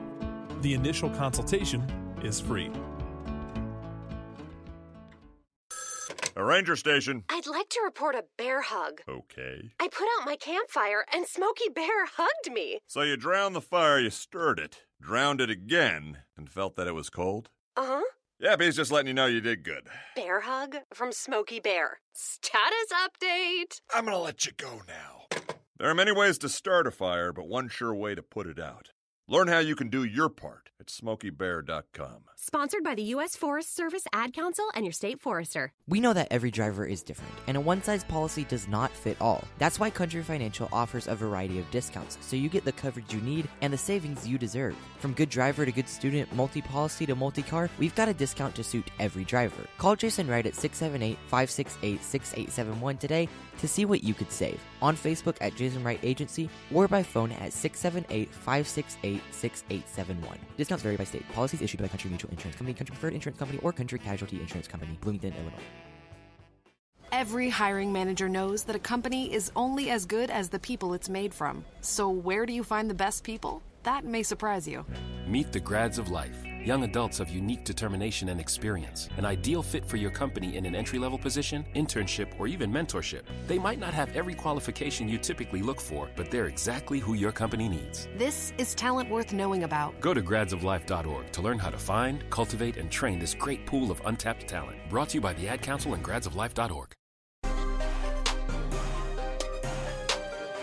Welcome back. Soccer Down here. Overreaction Thursday, June 27th. Atlanta United 3-2 losers in Toronto last night in a really bizarre match. I think we've talked enough about VAR and referees and all of it. I really hope that Pro gives an explanation and uses this on their inside the VAR studio, whatever they want to call it. I really hope this is a teaching opportunity. Who would be James Lipton in that case? Mark Iger, obviously. So okay. I hope that there is an explanation here. And I actually feel a little more hopeful that would happen because they've been fairly transparent this time around, this year. And I think they're trying to explain this stuff better. And I hope they continue to. Because this was a really tricky, complicated one, and I'd love to know how it went down and why we ended up where we did. So we'll see what happens with that. That stuff usually comes out early next week. We'll also see if Leandro Gonzalez-Perez sees any kind of mention in the disciplinary committee report. Maybe. I mean, we'll see what happens, what gets said tomorrow, because that should come out tomorrow for this weekend's games, and what could happen there. I thought the yellow card to Leandro Gonzalez-Perez was a bad call. It was a foul, and I know there was some question about that. LGP, from what I saw, did not get the ball at all and cleaned out Schaffelberg. He was late, and it was his first foul of the night, if I'm not mistaken. I don't know why you all of a sudden go yellow there out of nowhere. But outside of that and the blown call on the penalty, in my opinion, that was Alan Kelly's night. And you mentioned one of the guys that I wanted to get your first-person opinion on. In watching the match from a Toronto perspective, Jacob Schaffelberg came in, gave him some speed down the left-hand side, and Michael Parkhurst was very busy early on going up against a guy like Schaffelberg who was not afraid of his surroundings last night. Yeah, Schaffelberg was excellent last night, and really earned all of the headlines. Toronto Sun called it a dazzling debut, dazzling starting debut. He had made his MLS debut in Dallas, and he made his Toronto FC senior team debut in the CONCACAF Champions League off the bench. He was excellent, and he put in good service from the left side.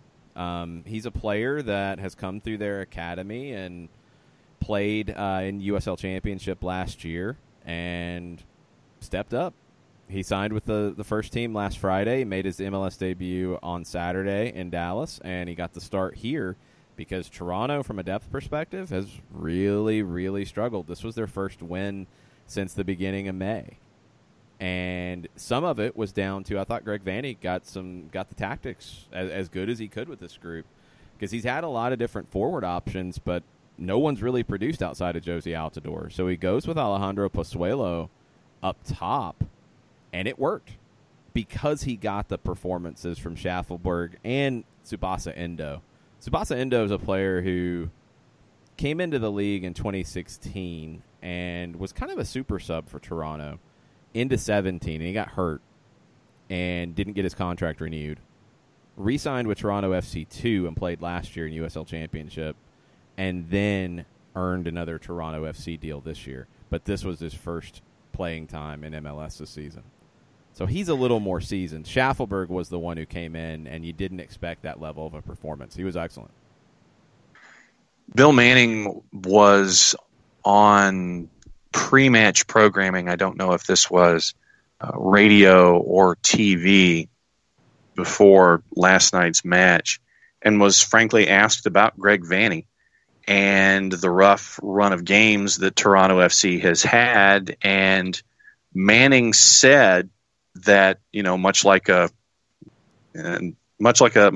slumping hitter, we're going to let him try to work his way out of it. So what you saw was that first step in that last night, and you mentioned what you had to do with the folks you had on hand and putting Pozuelo up top and having him be the guy at the point of the spear worked out last night. So it was an interesting comment from Bill Manning, not surprising, but that he would go ahead and say it publicly that, yep, we're going to give Greg the chance to get, to fix what's going on and what has gone on over the last little while. And last night they end up getting full points at the end. Well, you had to address it. I mean, the drum beat had been getting louder. It was going on last year, which I think was really unfair to Vanney. But you start the next year like Toronto has, and there's some reasons why, I think, but it doesn't matter. Toronto FC is expected to be fighting for championships, and they haven't been that since they won it in 2017.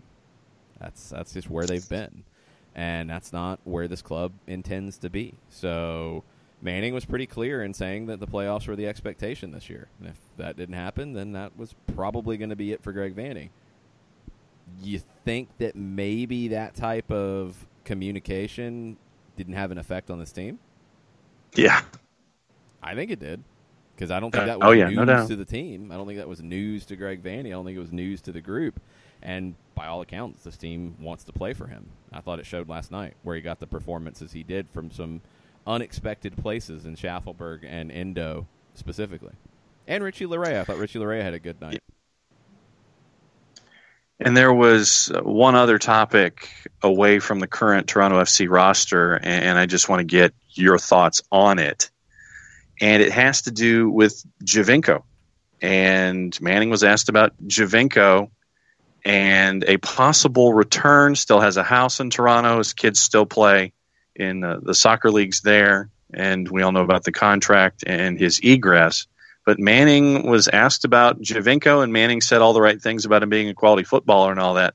Nothing, obviously, in discussing the idea of bringing him back, but I just thought that was an interesting question that was divulged last night as well. Yeah, I don't know how you'd actually pull that off. That's the thing. I don't know how the logistics work out. And because, I mean, it's like, 5 for 3 or 4 for 3 at that point? You'd have all the DPs, much like the LA Galaxy at that. Yeah. And that's I heard that and I'm like, okay, that'd be 4 for 3. I don't know how that would swing, but it was an interesting question posed to him anyway, in addition to everything else that was going on last night. Don't know how it would work unless you got a plan in mind. But like I said, it was an interesting interview with Mr. Manning before things kicked off last night. Yeah, it definitely made the rounds. People were talking about it, and I think it did have an effect on Toronto last night. They were up for this, and it showed, and they get the early goal, which, again, more than anything, it's just clear. You cannot give up these early goals. Flat out. You can't. And it comes from a giveaway from Darlington Nagbe. Did things fall apart from there? Yes. Do you want to throw 5 other people under the bus? Sure. But none of it should have happened because it shouldn't have been given away where it was. And in situations like that, look, people have their targets, and they're going to pick out who they want to pick out in a situation like that. For me, it started with a giveaway from Nagbe, who's the last person you expect for that to happen. Everything else is a reaction to that, and you're scrambling. And that's my thought on it. So the ball also took like 3 deflections. I mean, that's what's ridiculous about it. It doesn't deflect away. It ends up deflecting right for Endo, and he buries it. So it's one of those moments you can't have happen. You can't have a giveaway that early. You can't do that and get the results you want. Now, you fought back. You got a 2-1 lead. You end up losing points here after again. And I will be very, very clear when it comes to the missed penalty at the end. Can't have that happen. No. You can't. It happens. Like this is the dichotomy of it. As Pity Martinez, as this team, you can't have that happen. You have a chance to rescue a point. You don't get it. It's a huge error. It's a big mistake. You fail the test. Also, big picture, every major player's missed a penalty before in a big moment. It does happen. It really does, especially when you're not the number 1 or 2 or maybe number 3 penalty taker in the team. And it's your second penalty of the night. And it is the weirdest situation to take a penalty where you've already had fireworks go off because the final whistle blew. Yep. You missed the penalty, and you didn't get the point. Now you've got to go make that up. For me, that did not erase what had been a good night up to that. Not a great night, but a good night. But you failed the test because you misspelled your name at the end of it. It's that type of thing where, and I compared it in the full-time report to a gymnastics routine, a figure skating routine where you hit all the fancy jumps and spins and turns and it's all wonderful, but you screwed up one of the compulsory elements. You messed up one of the basics, and you can't pass because of that. And that's what stepped out of bounds is. On a floor routine. Whatever, yeah, something like that, where it's something that you just can't do. You fail anyway. All the rest of it's wonderful. It's great, but you failed because you missed that thing. And that's what it felt like for Pity Martinez in that moment. So that's my thoughts on that. What other questions did you have about the game last night, John? I mean, with Andrew Carlton, just in general, we've all been at that, and really for any player on the roster, I think that we've all been in the business world where we've gotten a new boss. And it's about proving yourself all over again, because the boss may have a preconceived notion about what they want to do, the folks that they want to bring in, and sometimes those individuals might be there to replace you or send you packing, so you're off trying to find work. Literally, this is about everybody, top to bottom, proving yourself worthy, and making sure that you are a valuable asset to Frank DeBoer and his staff going forward, because it's the new guy, proving yourself all over again. So that was the first thing that popped into my head specifically. And Carlton was the main example, but I think that, you've got guys, and you mentioned this early on in the show about it being ends of contracts and end of contract with a new boss. That's a combination where you've got to really get your head screwed on straight and make sure that you do what you can to impress the new boss so you can hang around and give him an excuse to keep you. Yeah, and look, I mean, Andrew Carlton's on a homegrown deal. He's not hurting you on the cap or anything like that. He's not keeping you from signing a player right now. Like it's not something that is hurting the team in that regard. He hurt you last night because you were a player short on the bench. He's hurting himself because he should be further along by now. And this is not the first issue this season. And Frank DeBoer has mentioned Andrew by name in this type of stuff about being professional. This is a lack of professionalism. Do teenagers make mistakes? Yep, they do. I think all of us did. But it's magnified when you're in this situation. I want to see Andrew Carlton reach his potential. And I don't know if he's going to do that continuing on as it currently stands. I don't think it benefits Atlanta United to cut ties because you've made an investment. You don't give up on that investment. So what can you do? And that's going to be the question, is there a loan opportunity? That might be a bit of a fresh start and might be an opportunity to go and show what you can do in a different situation. That might be the best for Andrew. It might help him because it might get him more playing time. It might get him a different challenge. It might make things click a little bit. So we'll see what happens. You've got a transfer window opening up, and you could have some moves like that happen. So I just want to see him have the opportunity to reach his full potential. But that's a two-way street. Yes. So we'll see how it goes. It was a shock when all that broke yesterday. It was a big shock.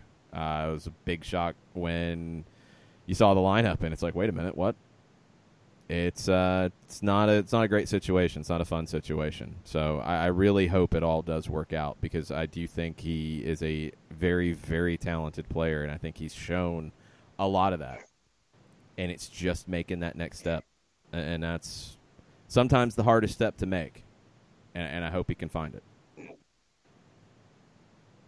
And I know that some folks on the timeline are saying that it was, in their opinion, the worst match that Miles had and that Parkey had this season. Parkhurst, yeah. Miles, no. I disagree. Miles misplayed that final ball. I don't know what happened on his thought to head that. That I have no idea. But Robinson thought it was the worst match of the season? Really? Yeah, there was discussion about folks at the back. Well, I'll tell you this. According to Who Scored, Miles Robinson was Atlanta's man of the match. I would have given it to LGP. He was third. Gressel was next, mainly because of the goal. I thought Gressel was really good in that 15, 20-minute span in the second half, and then when he got kicked, I think he just really struggled after that and ended up getting subbed. It's one of those nights where you give up 3 goals, one's a penalty, one's a mistake right in front of you, and the second goal was a pretty good goal. Parkhurst didn't have a good night. I'll agree with that. But Robinson and LGP, I think you're reaching if you feel like they didn't have a good night. Have you talked about, before I started listening, have you talked about the double pad stack save that Breck Shea had at the last? Well, he got, screened. I thought he got bumped and knocked down and knocked into the shot. I mean, he didn't go, diving and throwing his body at the puck like a hockey player. I thought he got bumped by Jay Chapman and fell into it. I mean, for me, I may have to look at it again, but for me, it looked like whatever happened, whether he was bumped down or went down on his own, he got in the way at the absolute moment that it looked like there was a chance for Toronto FC. No, I think he blocked the shot. He fell into the path of it, but I thought he got bumped and fell into it. I mean, no, I thought it was a natural double pad stack save reaction. Makes sense. That logically, you're not thinking to do that as a soccer player. So, and hey, Breck has some different opinions sometimes, but I don't think he decided to turn into a hockey player on the soccer field. I think he got bumped and lost his balance. Maybe he threw his body into it as he was falling down. I don't know. Let's see. Did you have your Wheaties? Because I know that Katie Weaver at one point wanted to make sure that heading into today's show that you had your Wheaties and that Wheaties actually translated into Timbits. No, I did not have Timbits because it was an early wake-up call. First, it was a late go-to-sleep call because after a game like that, you're not going to sleep right away. No. Flat out. You're just not. Luckily, the wonderful Greek place that was basically right next to the hotel was open. They were open until 4 a.m. I did not want a big meal or a gyro or anything like that. I just wanted a snack, and they were out of baklava, so I had to go for the fries. I just went for some fries. So ate some fries, watched Twitter meltdown, and watched Jay and Dan on TSN, presented by Tim Hortons. Excellent. And then eventually crashed for a few hours. And I had set the alarm early because there was a Tim Hortons across the street from the hotel. I was going to go get some Timbits, and I decided to hit the snooze button 2 times instead. Attaboy. Yeah, and then at the airport, customs was kind of crazy, so unable to find the Tim Hortons at the airport. I had a morning hit on radio, so it was running around and getting things done, and yeah, no Timbits. And stocked up on my crazy, super strong Canadian mints. I was very excited about that. See, there you go. The XL mints made by Wrigley's. I can't remember what the American... I think Eclipse was the American version of it, which I've never seen. I haven't seen them anymore. They're in like the little metal tins. Yeah. And I loved them when they had them. The Canadian version is different. It's definitely stronger. And I stocked up. I got like 4 of them. So I should be set until we go to Montreal. I was going to say, you'll be set for a day and a half or so. No, these things are strong. This is not like the frost mints that are the ones that I'll go through like a pack of those in a week. Like these are super strong. And going north, you go to Zeller's and get the Aero bars. Aero bars are kind of like the $100,000 bars, except that the whatchamacallits. That's what they are. Aero bars are like whatchamacallits.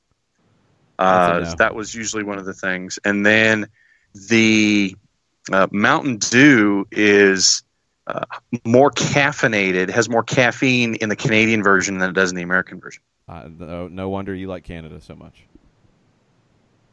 I am not surprised by that at all.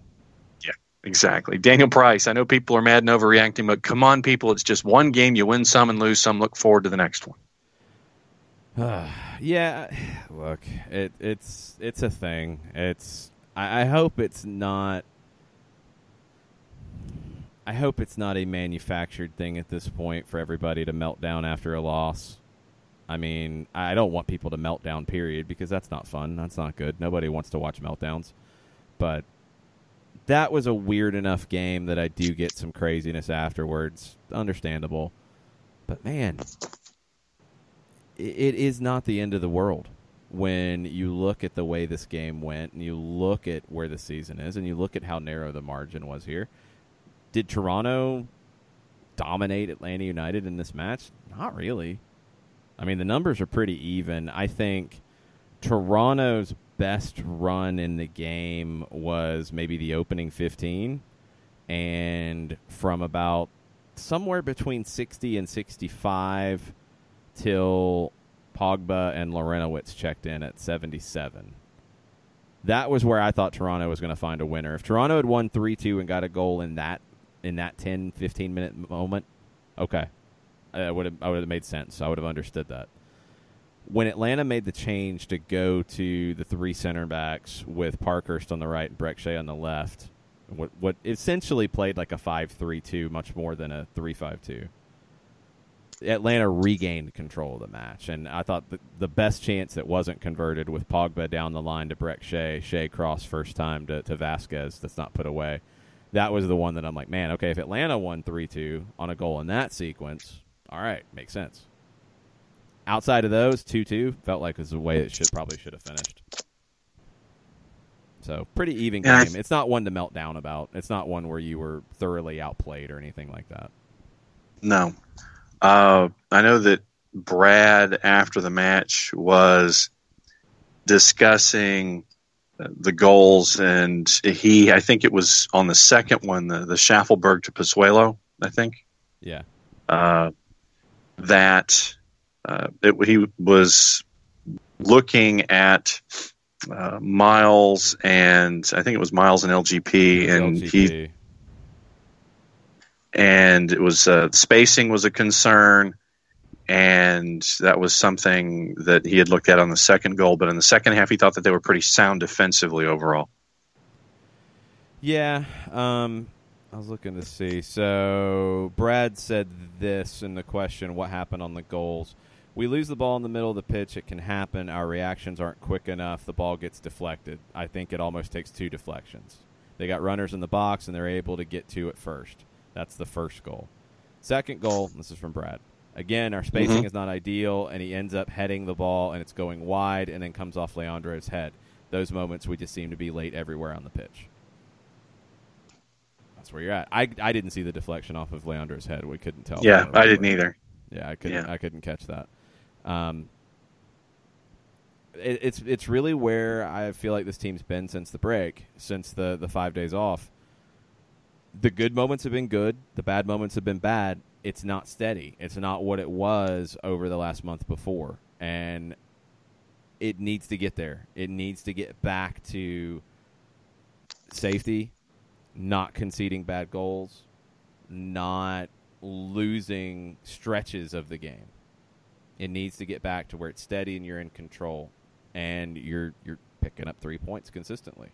Now, you had a draw in regulation against Charleston. You end up winning in extra time. You won in regulation against Columbus. It's not like it's been bad. It's not like it's been horrible. You lose narrowly here in a crazy one. Probably should have been a draw. Okay. Not bad. Should be better. It needs to be better. Because you got some really tough matches coming up, and it needs to be sharper. It needs to be better. That's what you need to get to. This team has generally been a team that does play well in these types of runs of play, where you're playing a bunch of games in a row and you're getting into a rhythm. I hope that they can find that again, because they need it. It needs to be better than it's been, at least in terms of a steadiness. Shiva is asking if we think the team still needs to fully understand and practice what Frank DeBoer wants. Seems like we haven't dominated possession and mainly going on the counter. As a result, we look great in moments, and we look absolutely terrible at times to where we can't allow, hang on, that's a thread. She ran out of characters. Allow multiple goals. I wouldn't say playing mostly on the counter. I mean, they didn't play on the counter against Charleston. Charleston conceded possession. Atlanta took it, and they eventually wore Charleston down. It shouldn't have taken quite that long. Columbus, I don't remember that feeling like they were playing on the counter. I'm going to take a look, though, while we are I didn't think that that gave that feel. I'm going to look at what the numbers were. According to the statistics on the night, possession was 51-49. It was very even. Atlanta had it. So not as dominant. I mean, we're talking about 5 percentage points, maybe 6 difference. So it's not a dramatic difference as to the two. You're not controlling possession quite as much. It's not playing on the counter, though. It's more back and forth, and that's not what you want. If you decided to play on the counter and had maybe 45% of the possession, but it's a tactical 45, it's a different conversation. This has just felt more like a 50-50 game, and that's not where Atlanta wants to be. You're not looking to, and it's kind of funny that Shiva mentioned this, because a tweet that I've thought about a lot this season from Alyssa Martin about how Atlanta has, and this is when they weren't picking up as many wins, was that they were winning the overall battle in terms of quality, but they were losing out on the individual moments, and that was costing them results. This feels like the game is turning into a series of individual moments as opposed to that control. And that's not where you want to be. So to go back to the main point, do you think the team still needs to fully understand and practice what FDB wants? Always. Because it's an always kind of thing. It's not something that you get and then you move on. That's not what playing in this way is. You're always adding elements. You're always adding pieces to get better at certain things, but you're always reinforcing who you are and what you are as well. when you dig into, and no, it's not exactly the same, but a lot of the ideas are the same. When you dig into the studies and the books and the videos about Pep Guardiola at Bayern and Manchester City, where people have really tried to see how he ticks, that's how his training schedules go. I mean, something that's been more of an evolution over the last 15 years or so of management, coaching at this level, you're far more reactive, and that's going to come off negative, but stick with me. You're far more reactive to the opponent than you used to be. I think previously it was always the idea that, well, we're going to focus on ourselves, we're not going to worry about who we're playing, and we're going to make them adjust to us. It's a little naive, even for top teams, because there's always things that opponents can do that can hurt you, and you have to prepare for them. And there's always things about opponents that you can hurt them, and you have to prepare for that. So if you just ignore who the opposition is, you're doing yourself a disservice. Are there times where you're a little more focused on your play? Yeah, absolutely, because you're trying to get your idea across. But as a whole, you have to study the opponent. You have to know what's coming. So that's going to affect a little bit of what you're working on day after day, and training session after training session, and video study after video study, is who you're playing. So you think about what Frank de Boer wants his team to be, and think about it as a toolbox. You have a whole bunch of tools in it. Sometimes you need to practice with the different tools so you can use them effectively. And some jobs are going to call for specific tools, and you need to be ready to use them, so you might need to practice those ahead of time. That's kind of where you're at here. So what Toronto presents and what Montreal presents are two different things. Now, look, you're not going to really have a training session. Let's be real about where the schedule is right now. Traveled back today. Tomorrow, half regen, half set piece work, walk through, whatever, and you're playing Saturday. Probably be some video work. That's about it. So this run of games is going to be really hard to really work more on it, but it's a lot of reinforcement with added wrinkles based off opponents. And that's what it's going to be. It should look better every month. And I think it's really easy sometimes to get distracted by individual results in it and let that mean more than a month of games. And I think where you're at with this style of play, you need to look at progress month over month.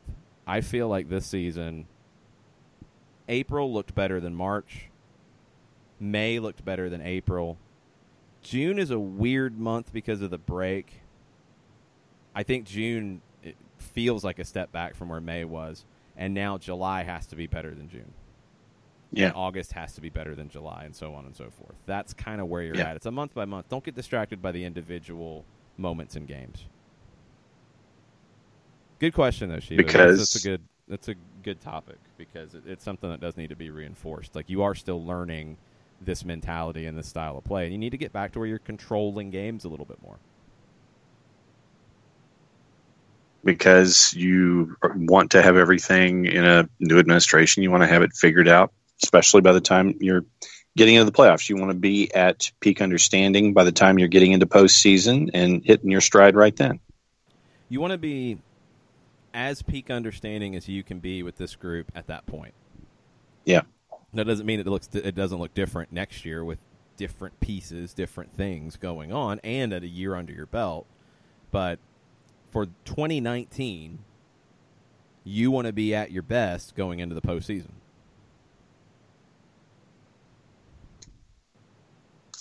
All right, I got a couple of things. One from me, and then back to and then we have timeline. Which do you want? Throw yours in first.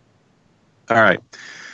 Kevin Egan, post-match last night, said that a night like last night is a good thing from an experience perspective for folks like Brandon Vasquez and Petey. And, for Brandon, for pieces to be out, and key pieces, no Barco, no Escobar, no Joseph. For Brandon to have a night like this, yes, even though he didn't close chances he should have, to have the times that he created and got involved, and for PT also as part of his evolution as a member of Atlanta United. Kevin thought that having those experiences like they went through last night and having the opportunity to be in the positions they were in last night, Brandon up front and PT being the guy taking the PKs, those kinds of things, he thought it was a vital piece to their continued growth this year. Yeah, I mean, I think for Brandon, it's obvious. You know, you're talking about a player who had looked like he was starting to break into this team in a big way in 2017. Had some injuries, had a bad run of form, and had fallen kind of off to the wayside a bit. And yes, because he turned into Open Cup hero Brandon Vasquez, he got the start. Otherwise, he's not playing in this game. Flat out, he's not playing. He was not the number 2 forward on June 2nd. On June 2nd, or at the end of June 1st, in our full-time report, when we were talking about what you're going to look at in the Open Cup matches, we did not say Brandon Vasquez would be starting up top. Nobody did. Nobody expected that.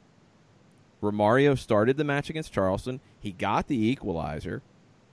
This was after Vasquez had come into the match, and it was Brandon who stepped up and ended up getting you what you needed in extra time.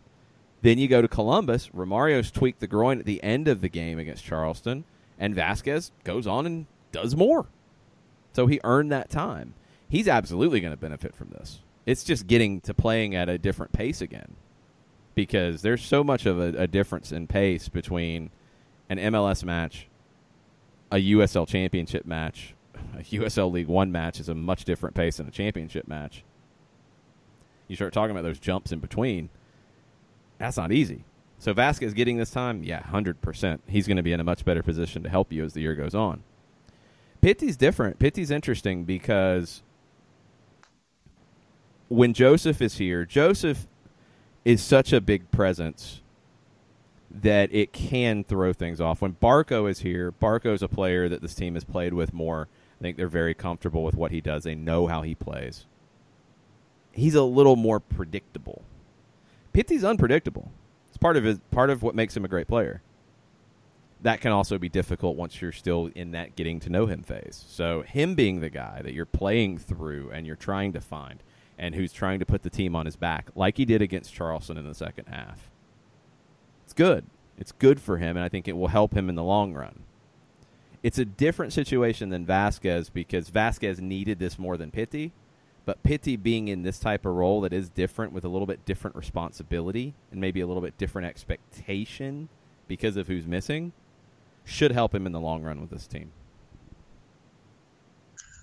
Eichmann says, to be fair, Miles could have had his worst game in comparison to all his games this season. He hasn't had a bad game that I can remember. # Thirsty Thoughts. Yeah, I don't know why you would say Miles Robinson had a bad game. Really, it's the misplay on that final sequence. That's it.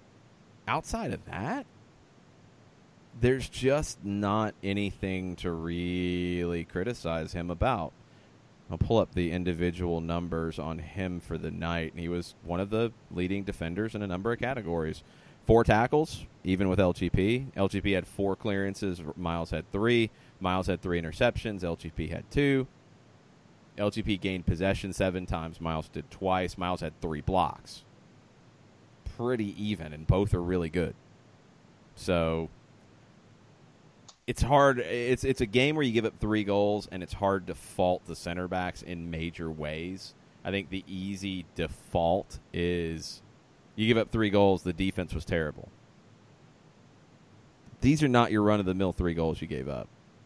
And if you're looking at defenders on a scale of, best and worst out of the 4 who started, I would have went LGP 1, Miles 2, Breck 3, Parkhurst 4.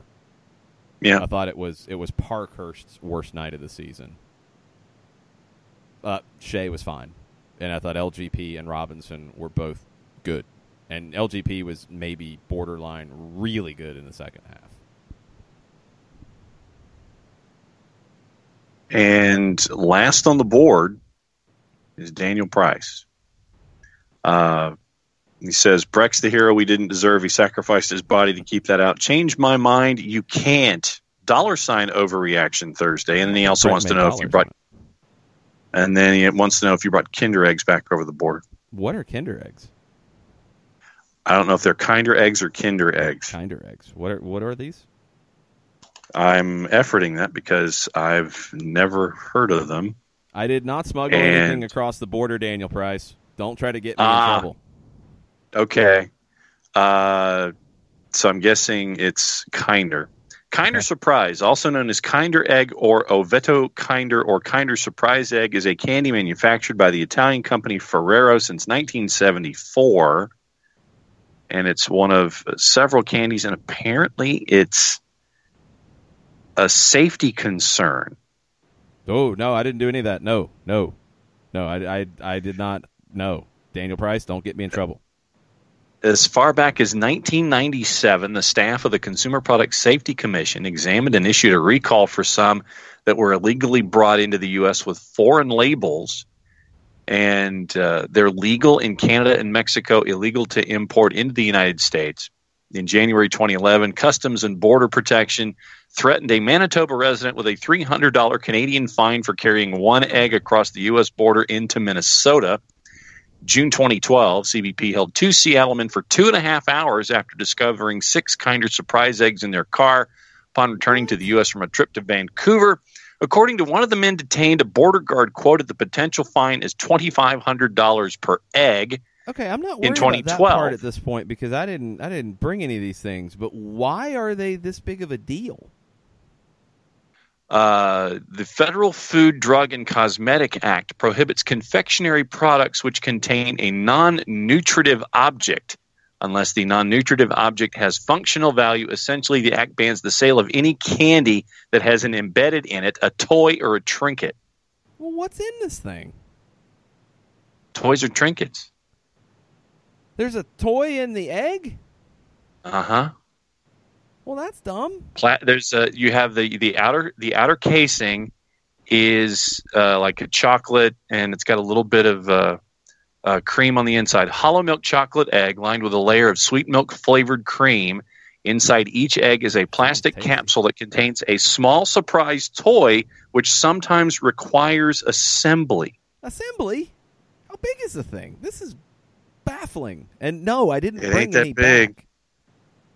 It ain't that big. Well, maybe it's a choking thing. I don't know.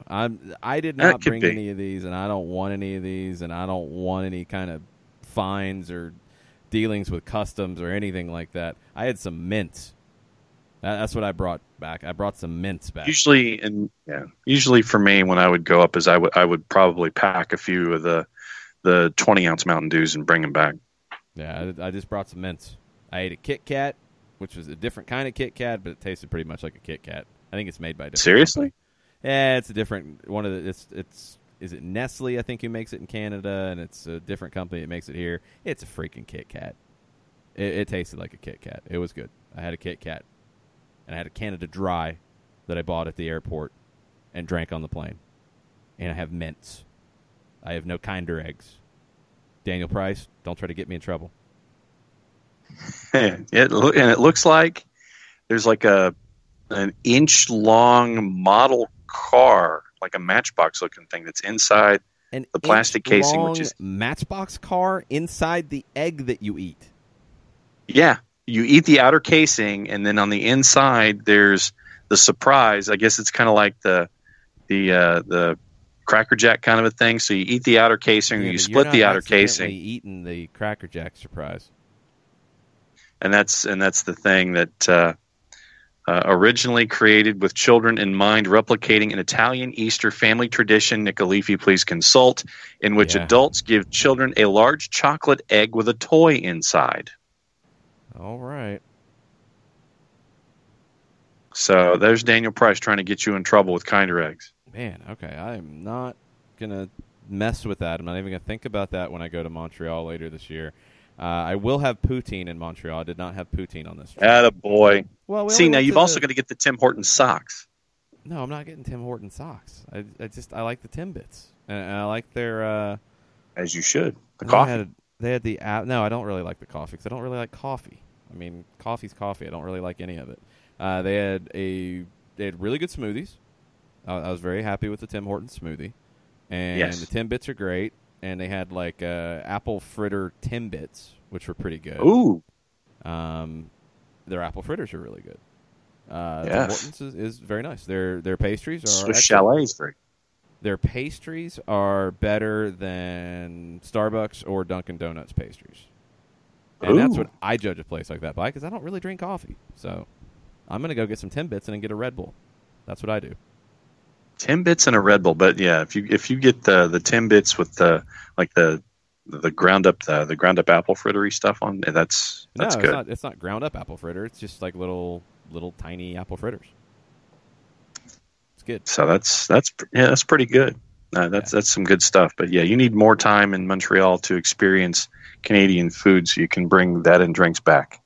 No, I'm not bringing drinks back. I will go to a poutineery in Montreal and have some poutine. And just go to Swiss Chalet. Let's go to Swiss Chalet. What is Swiss Chalet? It's a chain. Oh, okay. What is it? I'm trying to think of what would be a good rotisserie and grill. Canadian chain, casual dining, rotisserie and grill. I'm gonna go to a poutineery. It's good stuff. Yeah, I had poutine in Vancouver. It was pretty good. I'm going to try a different poutinery in Montreal, not Poutineville this time. So we will give that a go when we go up to Montreal later this year. That'll be the last trip to Canada for the year, unless we see either Toronto or Montreal, or Vancouver in MLS Cup. Probably not going to happen, but if we see the others in the playoffs, that's very possible. So, side Parmesan fries. You're completely distracted. Real quick before we go, we'll talk more about the stuff tomorrow, but tomorrow's show is going to be packed as well because we have the U.S. women kicking off a few hours after we go off the air in the quarterfinals against France. The winner of that match will face England, who dominated Norway. If you're looking for a recap of it, check out the World Cup date that was posted a couple hours ago. Strong performance, really strong performance from England. I think they can win this thing. I think Germany can win this thing, and I think the United States and France can win this thing. The U.S. and France are going to beat each other up tomorrow, and England will be sitting back and enjoying it because they will be facing the winner after said winner was beaten up. So we will see how that goes. The U.S. men won last night 1-0. Josie Altidore with a great goal. So the U.S. men win the group. They will face Curacao in the quarterfinals of the Gold Cup on Sunday. So we'll be talking about that tomorrow. Matches from last night, real quick. New England gave up a late equalizer to Philadelphia. They finish 1-1. DC United, goal of the year from Wayne Rooney. Yep. They win 1-0.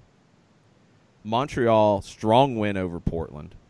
They win 2-1. We'll talk about that tomorrow as we get ready for the Impact. Vancouver with late goals to get a 2-2 draw in Dallas. Big drop points for Dallas. And San Jose took care of Houston like we expected. Houston is just trying to keep their head above water right now with so many people away at the Gold Cup. Dynamo lose 2-0 to the Quakes. There are games tomorrow that we will preview and a busy weekend ahead on all fronts. So we'll get you set up for all of that. Anything else you want to touch on before we go? No, because we're going to be back in 13 hours, 12 and a half hours, I guess. Yeah, 12 and a half hours to discuss all of the stuff. So I will leave it on the table for us to come back in 12 hours and 35 minutes to discuss. Yes, Daniel Price says the Kinder eggs are a forbidden snack. Apparently they are delicious. They will stay forbidden for me. I don't want any part of it. The forbidden snack. I don't want any part of it. It's a forbidden snack. You can't have it. No, I won't. It'll be okay. That's all I got. I'm going to try to sleep for as much of the next 12 hours as possible. Go. Yeah, it was a busy day yesterday and a crazy match. Thanks to everybody who checked out the morning edition of the show. Thanks to Joe and Doug for recording interviews. Thanks to John for putting it together. Mike and I had fun talking on the patio at the Greek restaurant to everybody. Yes. People who do questions at us. Especially with the cement truck that was behind you. Yeah, stuff happens. I mean, you're on a patio in downtown Toronto. It's busy. Stuff happens. So thanks, everybody who's checked out all of the stuff that we've been doing. And thanks, everybody who listened last night. We had a lot of interaction on social media. And good, bad, and different. It's always fun when we're back in action with these games. So hopefully more fun on Saturday after a good result. We will see. Hopefully not two penalties in stoppage time that are completely insane and heads exploding. Hopefully none of that. We'll try not to top that. But we're going to take a break for about 12 hours. We'll be back at 9 o'clock in the morning with a Friday edition. Mike Conti will be joining us. Doug Robertson will be joining us. We'll get you set for Montreal. We'll get you set for U.S. and France. We'll get you set for U.S. and Curacao and the rest of the weekend because, boy, all the things. But until then, mucha plata, y'all. Brazil and Paraguay, bottom of the hour. Mucha plata, y'all.